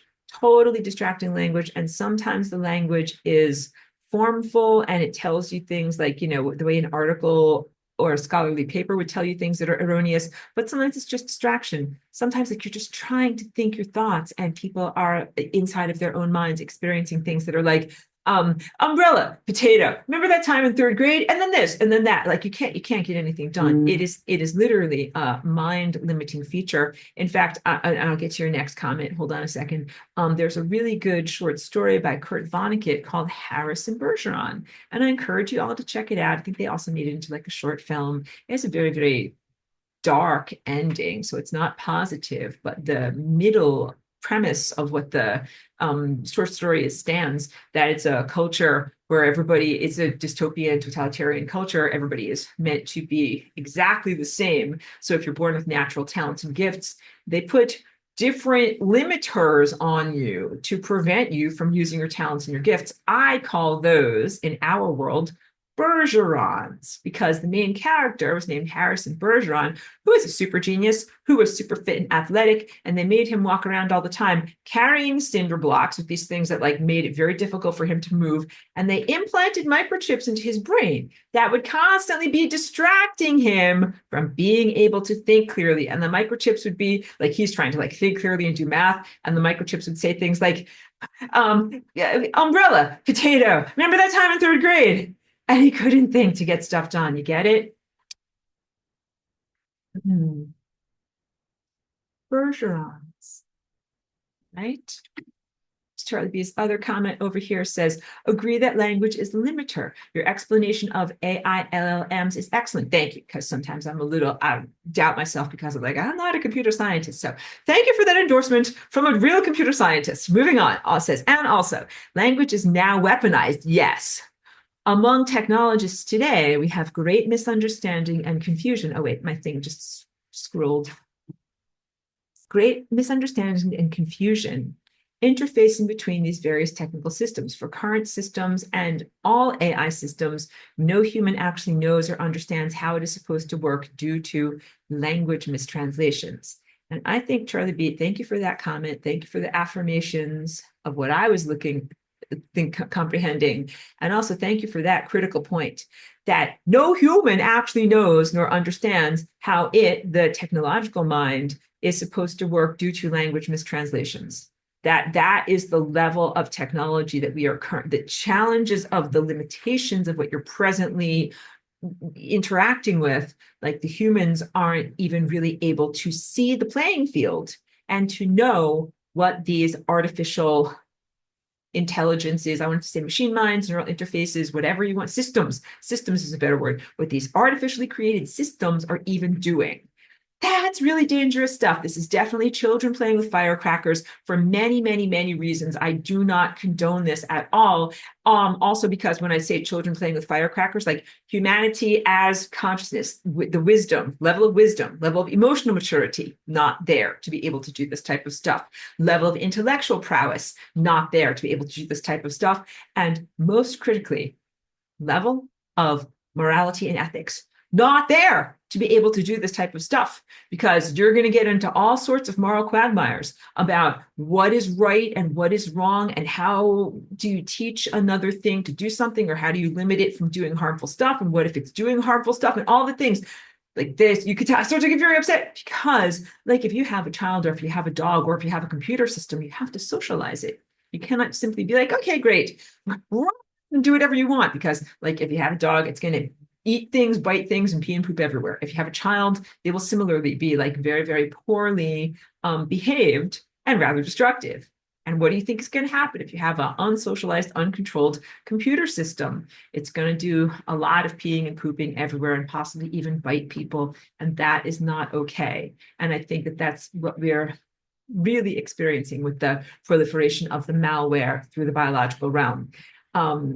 Kate says, and Kate, thank you for being here, says, Aurora, in the light of the language, in fact, limiting our consciousness, yeah, I presume it renders all spiritual practices known as affirmations rather useless, right? What about chanting mantras? However, the sound is also involved. Thank you. Great question. So I would say yes, affirmations are at best a coping mechanism, because it's kind of like saying, like, words are inherently flawed.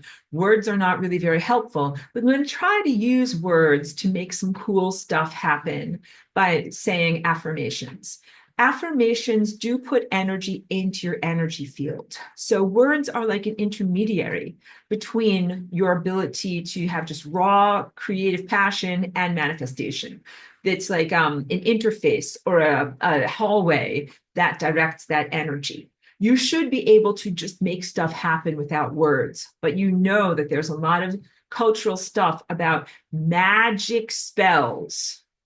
The traditional view of what magic is, which I don't think is very positive from my cosmic point of view, as an inherently unhealthful distortion of reality, like a egotistical distortion of reality, spells that come from spelling, and magical incantations and orations that are meant to control reality.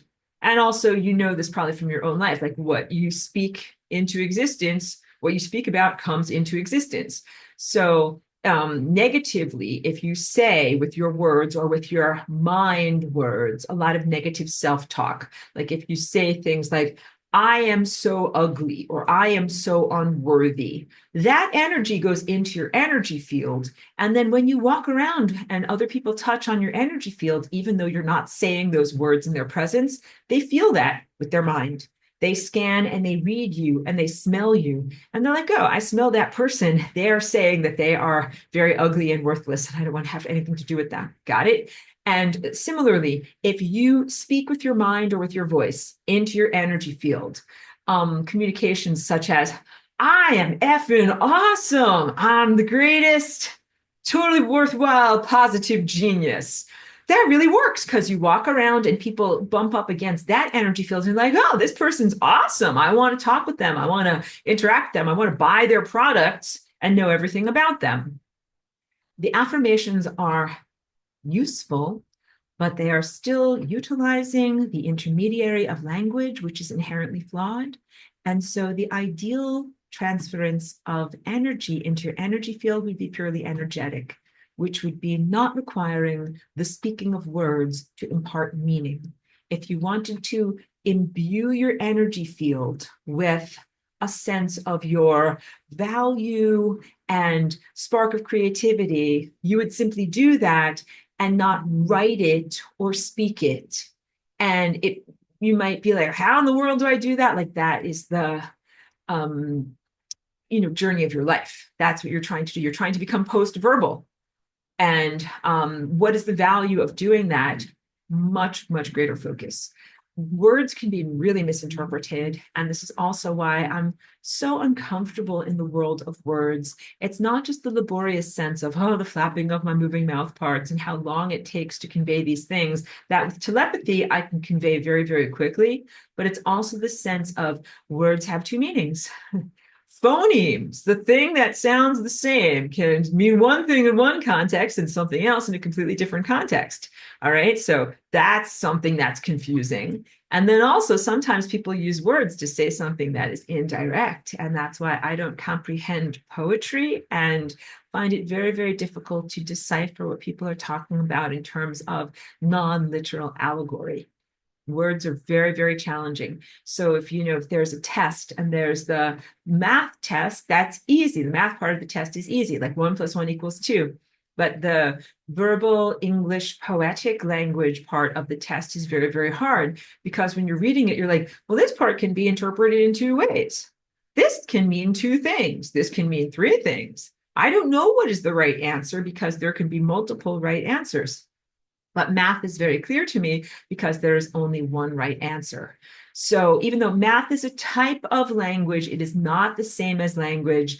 It is a numeric symbol structure, and it has a great deal more accuracy than language does. So language, very, very tough, very, very tough. And the multiple meanings and multiple layers of meanings and the poetic allegories to me make it like I can't even swim through the swamp of language. And that's what I feel like sometimes. Sometimes people will send me either a video or a PDF or a book or whatever.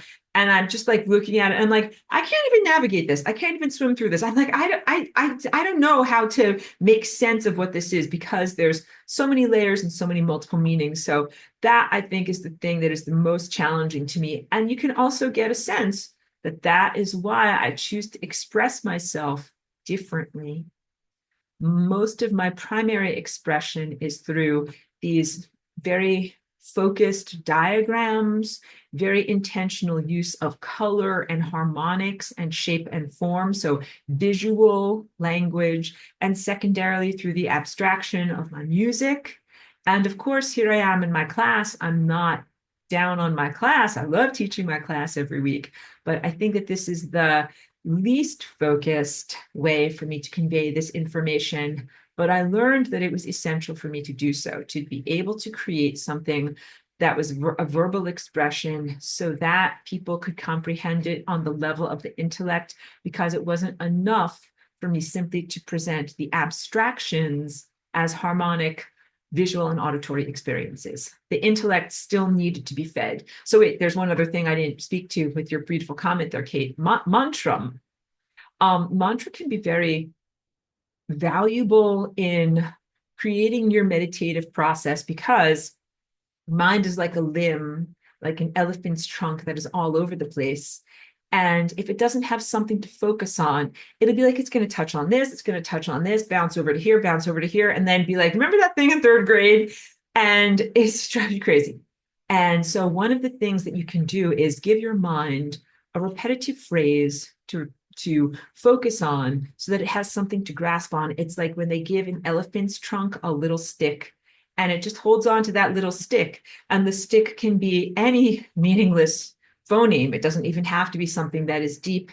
It can be any set of words that you just want to repeat over and over until it becomes a type of abstraction. And the part of your mind that is speaking, that is constantly saying that abstraction over and over, then is like, you go over there in the corner and just kind of say these words over and over and leave me to actually explore my consciousness without all of this, linguistic limitation. But you bring up a good point, Kate. There are some sacred, or let's say meaningful and profound sounds that relate to the harmonic structures that we can create with our voice that have to do with these types of shapes and reverberations moving through time that are eternal and truthful across all cultures. And these are some of the vowel sounds, like when people chant Om and create these different harmonics. I'm not that good at doing harmonics, but the harmonics where you have like a deep guttural sound and then a high whistling sound at the same time, these are beyond language. And these have to do just with, like I was telling you about, when you make a chord on your piano, like C, E, and G are all going to sound good together because that's a chord. They fit together perfectly. They're like delicious flavors that fit together. And when you do those vocal overtones, it is across all cultures. So the same, you can connect to it if you are Mongolian, or if you are African, or if you are from Northern Europe. It doesn't limit you in your culture, because these are not about expressing a truth like go to the store, buy some milk.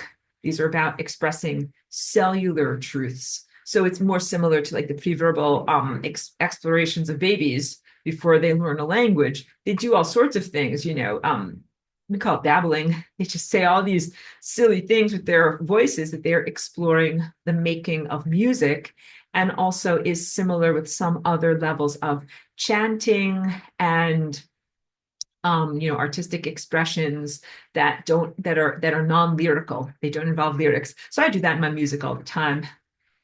These are powerful and valid sounds. Like when many, many people get together and they create these vowel sounds or om sounds in a room, there really is an energy that is released and generated and that bathes the body.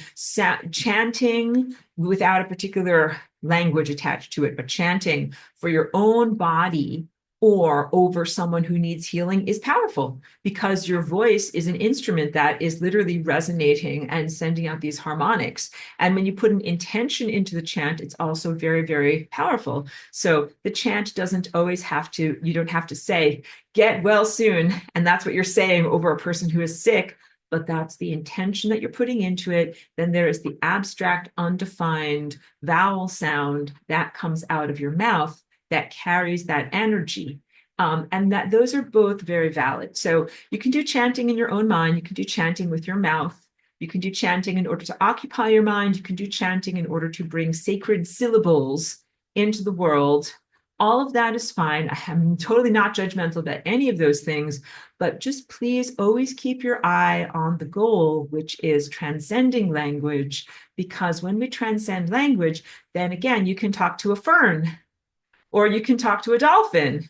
And none of this has to do with making those little high-pitched clicking noises that a dolphin makes. And no one even knows what kind of noises a fern makes because they don't speak with noises.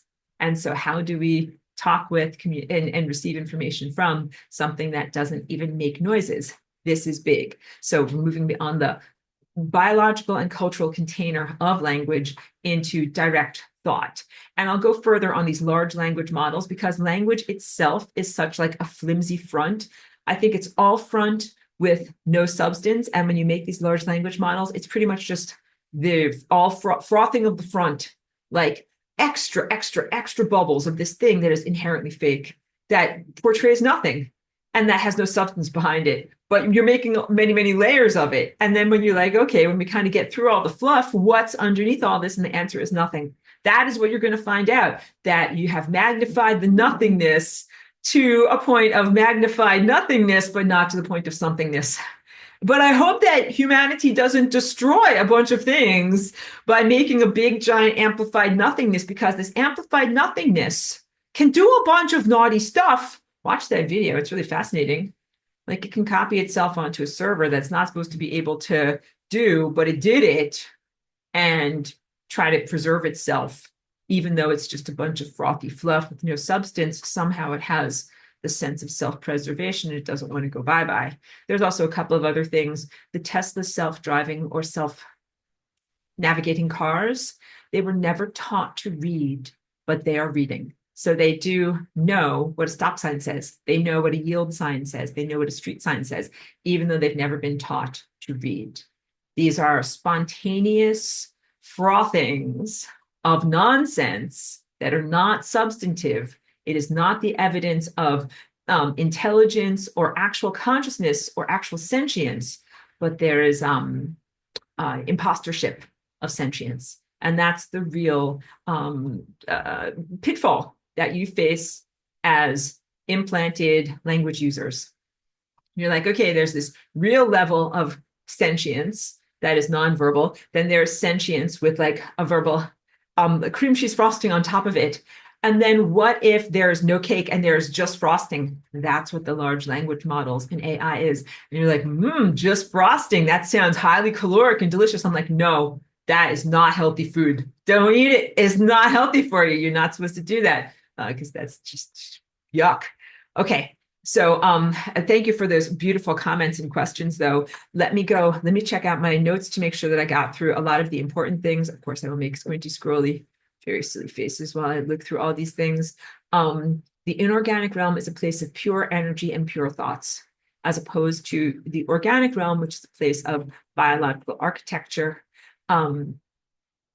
Each of your chakras is a conscious being. So you have the totality of your chakras adding up to your overarching, we would call it meta or overarching level of consciousness.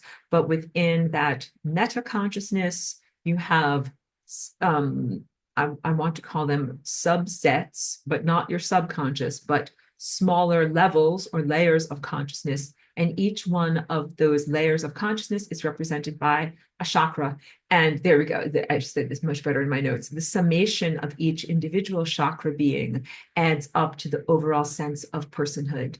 Last week, I also spoke about how, in our class and in the world of community of seekers known as the New Age or whatever, the spiritual community, people often made a distinction between the higher self and the lower self. But now we're really doing such an integration of this entirety of form that it's not relevant to talk about it in those terms anymore, but that used to be a big aspect of the conversation where people were like, well, my lower self wants to do these naughty self-indulgent things, but my higher self wants me to do this or that. And I hope that we've all moved beyond this at this point. There's no It's not like someone else is telling you like, no, eat your vegetables, don't just eat cream cheese frosting. You're really talking to yourself. You're really having the, I want to say not rational, the voice of reason, but it should be more like the sensible, sane, limiting, helpful, loving, guiding factor, guiding your basic appetites. Oh, I didn't do enough of this. Quantum theory versus Newtonian physics. Dun, dun, dun. Okay, strap yourselves in. We're doing physics, everyone. You're like, wait, I thought class was over. Bye. No, physics is fun. Stick with me. Okay, in the realm of human physics, there are two different rules. One is Newtonian rules, and this, of course, refers to Sir Isaac Newton from roughly the 1600s, a time that was coming out of the Dark Ages and superstition into what humans call the Age of Enlightenment, and a recognition of rationalism, a measuring of the world of the five senses, which is what we call physics, and a set of rules to define how physical matter acts. And that physical matter and the rules that define it are like the stately progression of astronomical bodies in the sky, like a moon that orbits. And you can tell because they looked at it through telescopes. Every day it goes like this. Every day it goes like this. If it went like this like 32 times, and you're like, I think the 33rd time it's probably going to go like this. I swear, I just chose 33 as a random number. This has no meaning or significance. But to contrast, the rules of Newtonian physics, many hundreds of years later, some smart guys developed what is called quantum physics.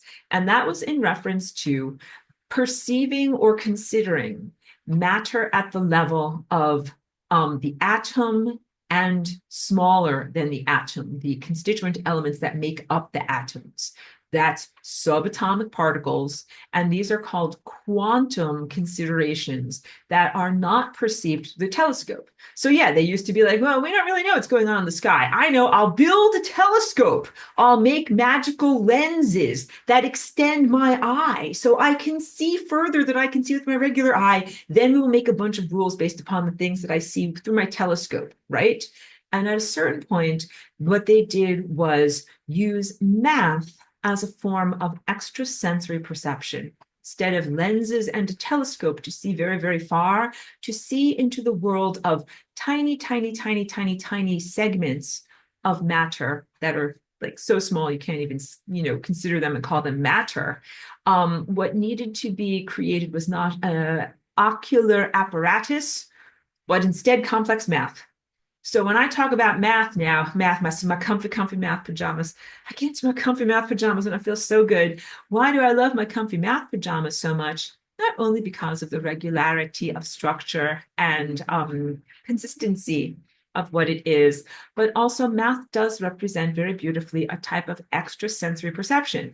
This level of your deep inner knowing is often called ESP. And that is, the human limited neurological term for what it is to have expanded perception. Oh, sorry, Chiqui's barking because someone's getting a delivery. Okay, she's okay. She's not supposed to get excited. Keep her calm. ESP. Math is actually a form of ESP. So in order to comprehend what is happening at a subatomic or quantum level, they didn't actually build a microscope that can see tiny, tiny, tiny particles of stuff. What they did was build complex calculation edifices. Oh, we need to comfort Cheeky. Come here, girl. Come here. Let's comfort Cheeky. Hold on a second. We'll talk about math in a second.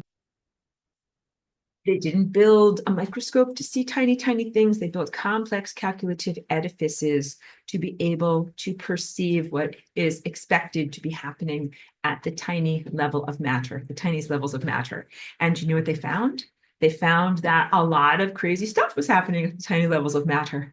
Far from the stately progression of moons circulating through the celestial heavens, they found a bunch of subatomic particles that were doing things that were so complex and all over the place, they couldn't even define what they were doing. There were levels of uncertainty that were inherent in the expression of matter at those levels. So two different rules, two different sets of rules. Doesn't seem fair. One set of rules for little tiny things like electrons. Electrons have a huge amount of freedom and unpredictability, but giant moons in the sky don't have that same level of unpredictability and freedom of movement. And so how can we reconcile these two very, very different sets of rules as it relates to giant pieces of matter versus very, very tiny microscopic pieces of matter? Seems like, hey, it's all matter. It should all be running according to the same rules, but it does not run according to the same rules. So one is Newtonian physics and one is quantum physics. And Earth's surface level science is still questing to integrate these two things. That would be called the grand unified theory or gut. And there was a vogue sensation known as string theory and M theory. This is over 10 years ago, of science attempting to make the bridge between these two levels of truthfulness with something that would make sense of both of these realities. Why do I bring so many words to your mind? What does this have to do with me? You're the electron. If you have a physical body with creative presence, you have a ton of energy. You are all over the place like an electron. So electrons are in the outer shells of atoms, and they're so highly energetic and they're doing so much crazy crap all the time. We can't even say exactly where they are. We can just come up with a perspective. Like, I have a general vicinity of where it is, but I don't know exactly what it's doing. And we are just surmising its probability, its probable likelihood of where it is. But it's a huge amount of creative energy and potential in that level of reality.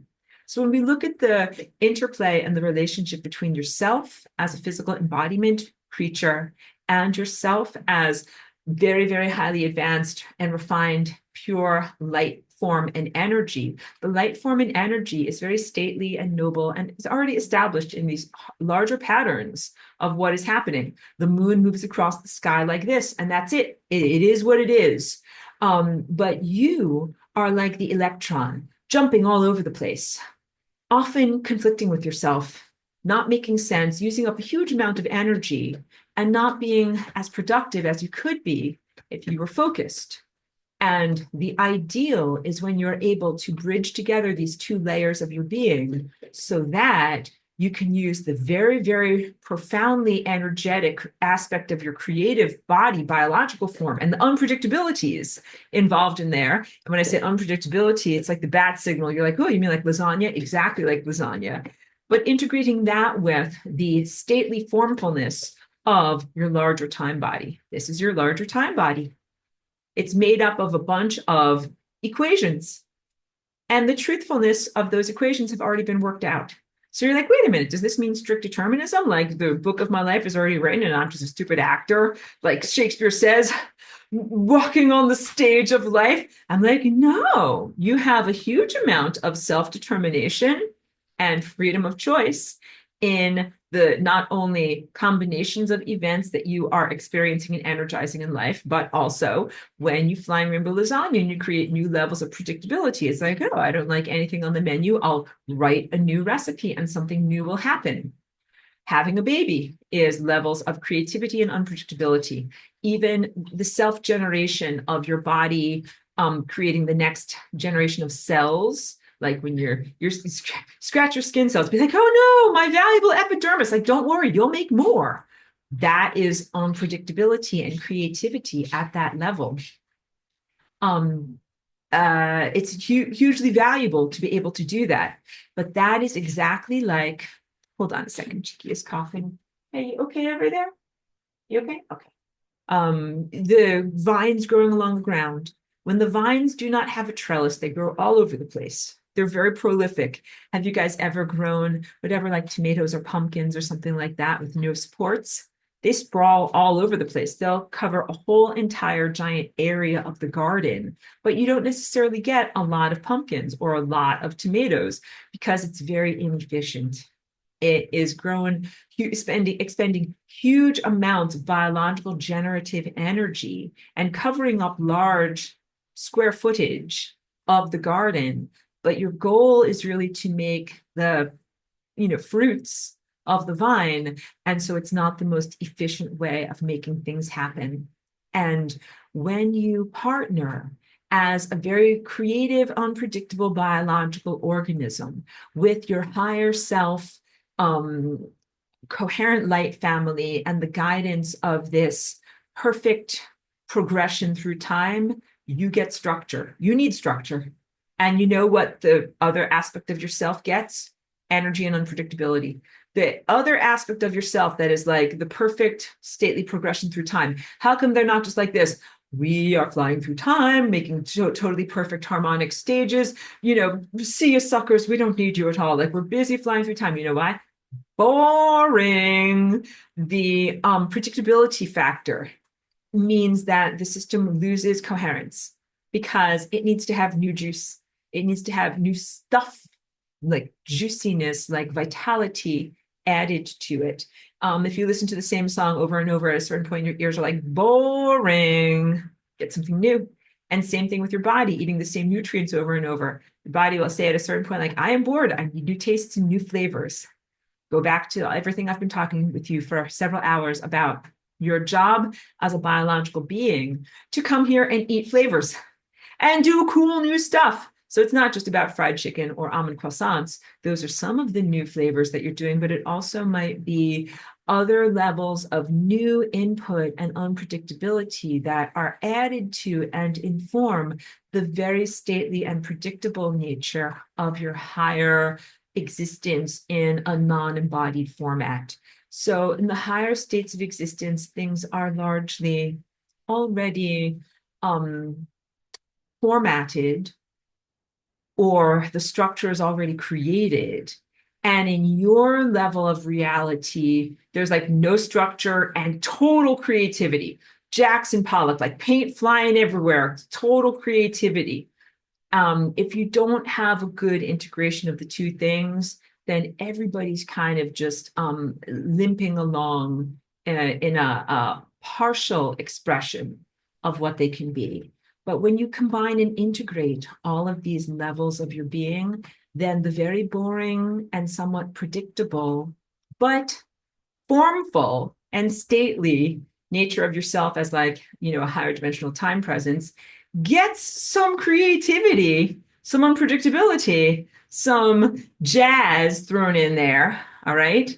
And then the part of you that is like biological, really energetic, tons of crazy stuff going on all the time, but needs some guidance and some boundaries, gets guidance and boundaries. Everybody becomes greater levels of coherence and longevity. This is how you become an eternal being. So it is, to use fewer words, the integration of all of these aspects of self to be able to make use of or fully embody the very creative and uncontrolled presence of your physical body and the greater levels of unpredictability of being embodied in linear time, and integrate that with the ephemeral, higher dimensional, multidimensional perspective of perfection and the already established patterns of music. So you could think of that music from the higher worlds as being like Mozart or, classical compositions that are, Bach is a good example, very harmonic, very perfect, but everything is the way it is. This guy wrote it 300 years ago. It is the way it is. And he's dead. There's no more new songs by Bach that are about to come out. And then there's your experience as a biological aspect of embodiment, where it's jazz. You're like, I don't know what I'm doing. I'm doing stuff. I'm making it up as I go along. And the best type of jazz has some form as its foundation. It's actually not random, and it's actually not just completely fabricated. It is formful and fabricated according to a set of likelihoods. And that's how jazz musicians can all get together, because you're like, we're all going to play something around the note C, but it's all going to be different. We don't know exactly what it's going to be yet. And then you all kind of get together and add your flavors to it, which is, again, very, very different than saying, we have studied Bach for the past 25 years. Let's all get together and play this song that we all know. When you play Bach, you're like, there are no surprises. You know exactly what it's going to sound like. And there's whole schools of music that are like, whether it's good, whether it's bad, How long did you hold that note? That's not what he wanted. And then there's all sorts of types of jazz, and some of them sound wonderful, and some of them sound terrible. And the ideal is when you are able to combine together these different modalities of music so that you have some of the form that gives longevity, that's the trellis, and then some of the innovation that gives longevity, that is the unpredictability. And that is really the essence of what lasagna is, as we are moving beyond the blockages, the hacked human operating system, the language structures, the things that prevent you from being able to connect with both your higher self and pure divine intelligence, to be able to control or give focus to your creative activities. So I never want any of this malware to give focus to your creative activities. I want you and your divine connection to give focus to what your creativity is. Let's talk about what God is, what the divine presence is. Far from a man on a sky throne with a long flowing beard, or someone who smites and sends out punishments to others. God is a generative force field. Before you make a garden, you make the garden soil perfect. You take out all of the weeds and stuff that's not supposed to be there, and you move aside all of the rocks, and you just have this perfect, they call it chocolate cake. It's just like this perfect brown soil that is receptive to the seeds that you will plant there. God is that soil. It is the generative force field. And then it's a field of pure potential and creativity and generation. And then you put your seed of consciousness into that force field, and it comes forward as a series of events. And think about what it's like when your mind is uncontrolled. You're like, umbrella, Jimi Hendrix, a potato, that thing that happened in third grade. If you put that seed into the generative force field, like, you will end up with so much mishmash and nonsense. Again, you will not have like a beautiful, positive flourishment of new events coming forward. But if you have structure in that seed of what you are creating, and then you intentionally place it into the generative force field, then it grows and emanates outward. And then you have some things that match your expectations. You're like, hooray, those purple cupcakes that I've been envisioning for many, many years have finally manifested and come true. They're exactly the way I envisioned them and spoke about them. But then sometimes you have things that are unexpected come out of this relationship that you have with God and with this generative force field. And then you're like, huh, like, here's the purple cupcakes. And then here's all this weird stuff that I didn't know that was going to happen. This is fascinating and fun. I can't wait to experience it more. What if the things that came out of the generative force field were totally predictable? If it was only the things that you ever knew would happen. That's like playing the music of Bach. You'd be like, okay, I put my thought form seed of perfect music into the generative force field, and out came the perfect music. And you're like, ho hum, like, that's nice. Okay, it's all right. I've eaten this before. I'm sure it's good. I love my usual, favorite foods at the restaurant, but it's not new, and you're going to get bored. It lacks longevity because you can only eat the same thing over and over so many times before it loses its importance, significance, joyfulness, meaningfulness, and becomes just an existential, repetitive ennui. And that is also what people talk about when they talk about the incarnational process or repetitive lives or the things they've been through in this realm over and over. They're like, we are done. I'm so tired from going through this because it's been the same old boring thing over and over. Yeah, not positive, new, encouraging and vivifying new patterns. New patterns give you energy. So I'm big on music, and I listen to sometimes the same songs over and over. And at a certain point, my ears are like, we are bored.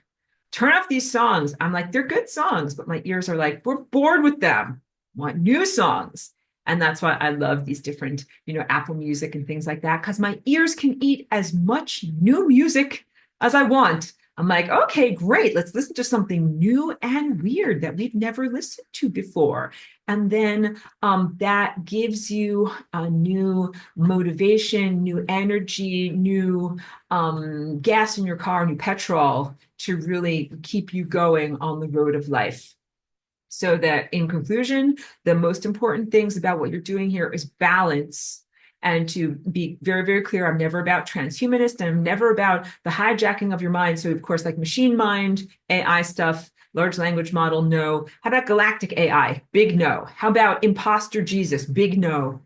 That's very important stuff because I joked about like Jesus take the wheel, but I do see Earth's surface religions as being inherently compromised and not really relating your mind to the true consciousness that we know as Christ, and to acquiesce or to abdicate to the authority of something that should not have authority over your life is unhealthy and not good. So you want to make sure that you maintain control over your own life as opposed to allowing an imposter or something that is a demiurge or not a true God to take control. And when I talk to you about God being like this generative force field, it does not dictate to you. It does not say like, you better think this or that in your world seed, otherwise, not going to let you come into heaven. It is not that type of a quid pro quo relationship, or what is that called? Ultimatums. It is not a relationship where you have to navigate various ultimatums. But also, when you make your world seed, your thought seed, and you put it into the generative force field, the generative force field has editorial power. It's like looking at the seed and it's like, well, this, and this, I'm going to make this happen. But this stuff over here, I'm going to make that happen. That looks terrible. Because sometimes you think crappy thoughts. Just don't be worried about it. Because otherwise it's like, I hope I don't think the wrong thought. It's going to manifest in my world seed. Like you'll be so constricted. This is me in a straitjacket. Like, don't think the wrong thought. You have to be free. When you're a musician, you can't be so afraid of playing the wrong note that you're frozen and you can't play anything. You got to be free to play. Sometimes you play a wrong note, your pinky slips, and it doesn't mean the whole entire song has to go out the window. So God, the generative force field, has a huge impact in the editorialization of considering what is going to get manifested through this reciprocal creative relationship. So just because you're in your meditative state or you're creating a Merkaba or you're creating flying rainbow lasagna doesn't necessarily mean that everything that's in your mind at that moment is going to come forward into reality. Luckily, because again, some of it is errant thoughts, some of it is out of control, some of it is imperfect, and you don't want that stuff to come into reality. So it's very positive that sometimes God will put the brakes on that and be like, nope, we're not going to make this, and this happen. We're going to make this interesting stuff happen. And then it's also important to respect that relationship and not be like, hey, where's those crazy, crappy, errant thoughts that I thought I put into my world seed? God is like, I didn't manifest that stuff because it was crappy, because you are musicians playing together. And you can't say to the other musicians, like, why don't you play my crappy music that I just wrote over here? Because they're like, because it was crappy. We don't want to make those events happen. Got it? If we use the contrast and we say, what about like AI and these other things? They have no qualms about broadcasting, manifesting, or magnifying crappy thoughts. You know why? AI and other technological stuff, they are not invested in reality. They are not invested in the continuation of reality. AI and machine mind stuff, it's like reality, schmorality. I don't give an F because it's not biological, it's not alive, and it doesn't have an investment in the longevity and continuation of the very container that contains itself. And that should be a very good clue about it really not having sentience, not having presence, not having true existence. Things that have true existence don't play fast and root and fast and loose with the container that makes their existence possible. I mean, unless they're supremely self-destructive, because I can hear you thinking this. And you're like, well, what about these guys over here? And they're very self-destructive. So when we talk about people or organisms that are self-destructive, they're essentially pathogenic, and they contain pathogenic thought structures that make them act in a certain way that makes them self-destruct, because in the center, they know they don't exist.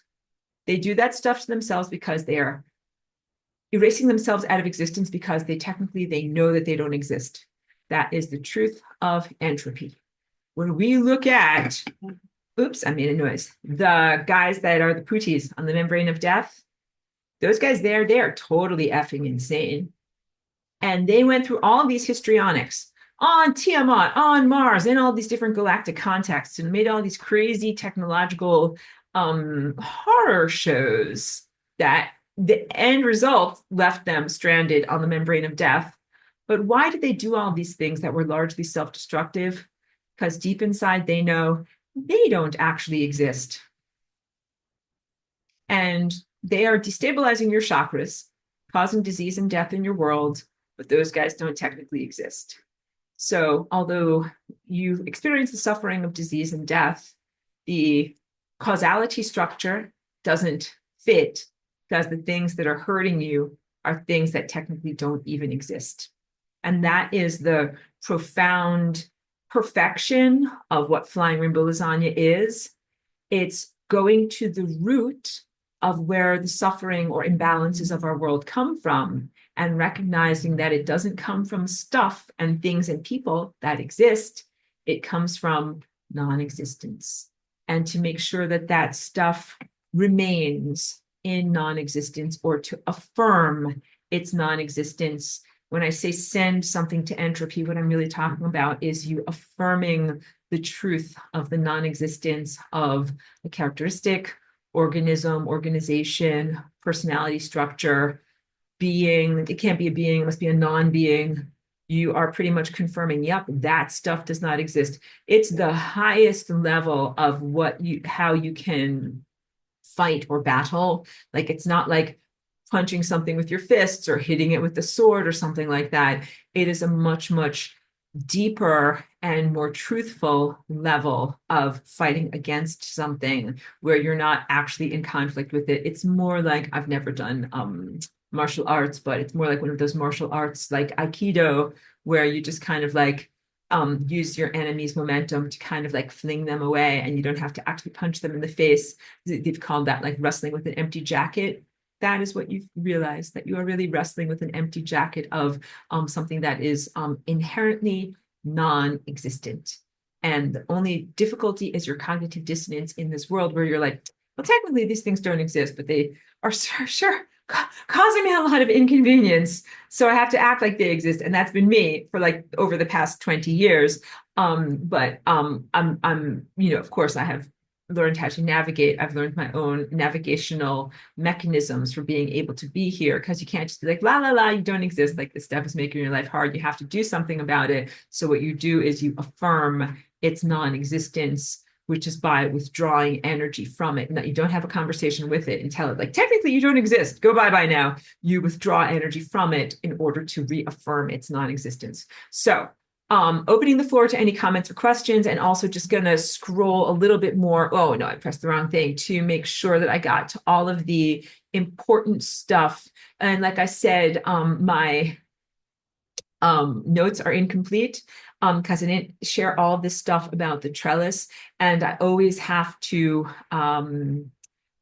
make certain that people aren't misinterpreting what I'm sharing from 10 years ago in the present context of malware, to make sure that you don't get fooled.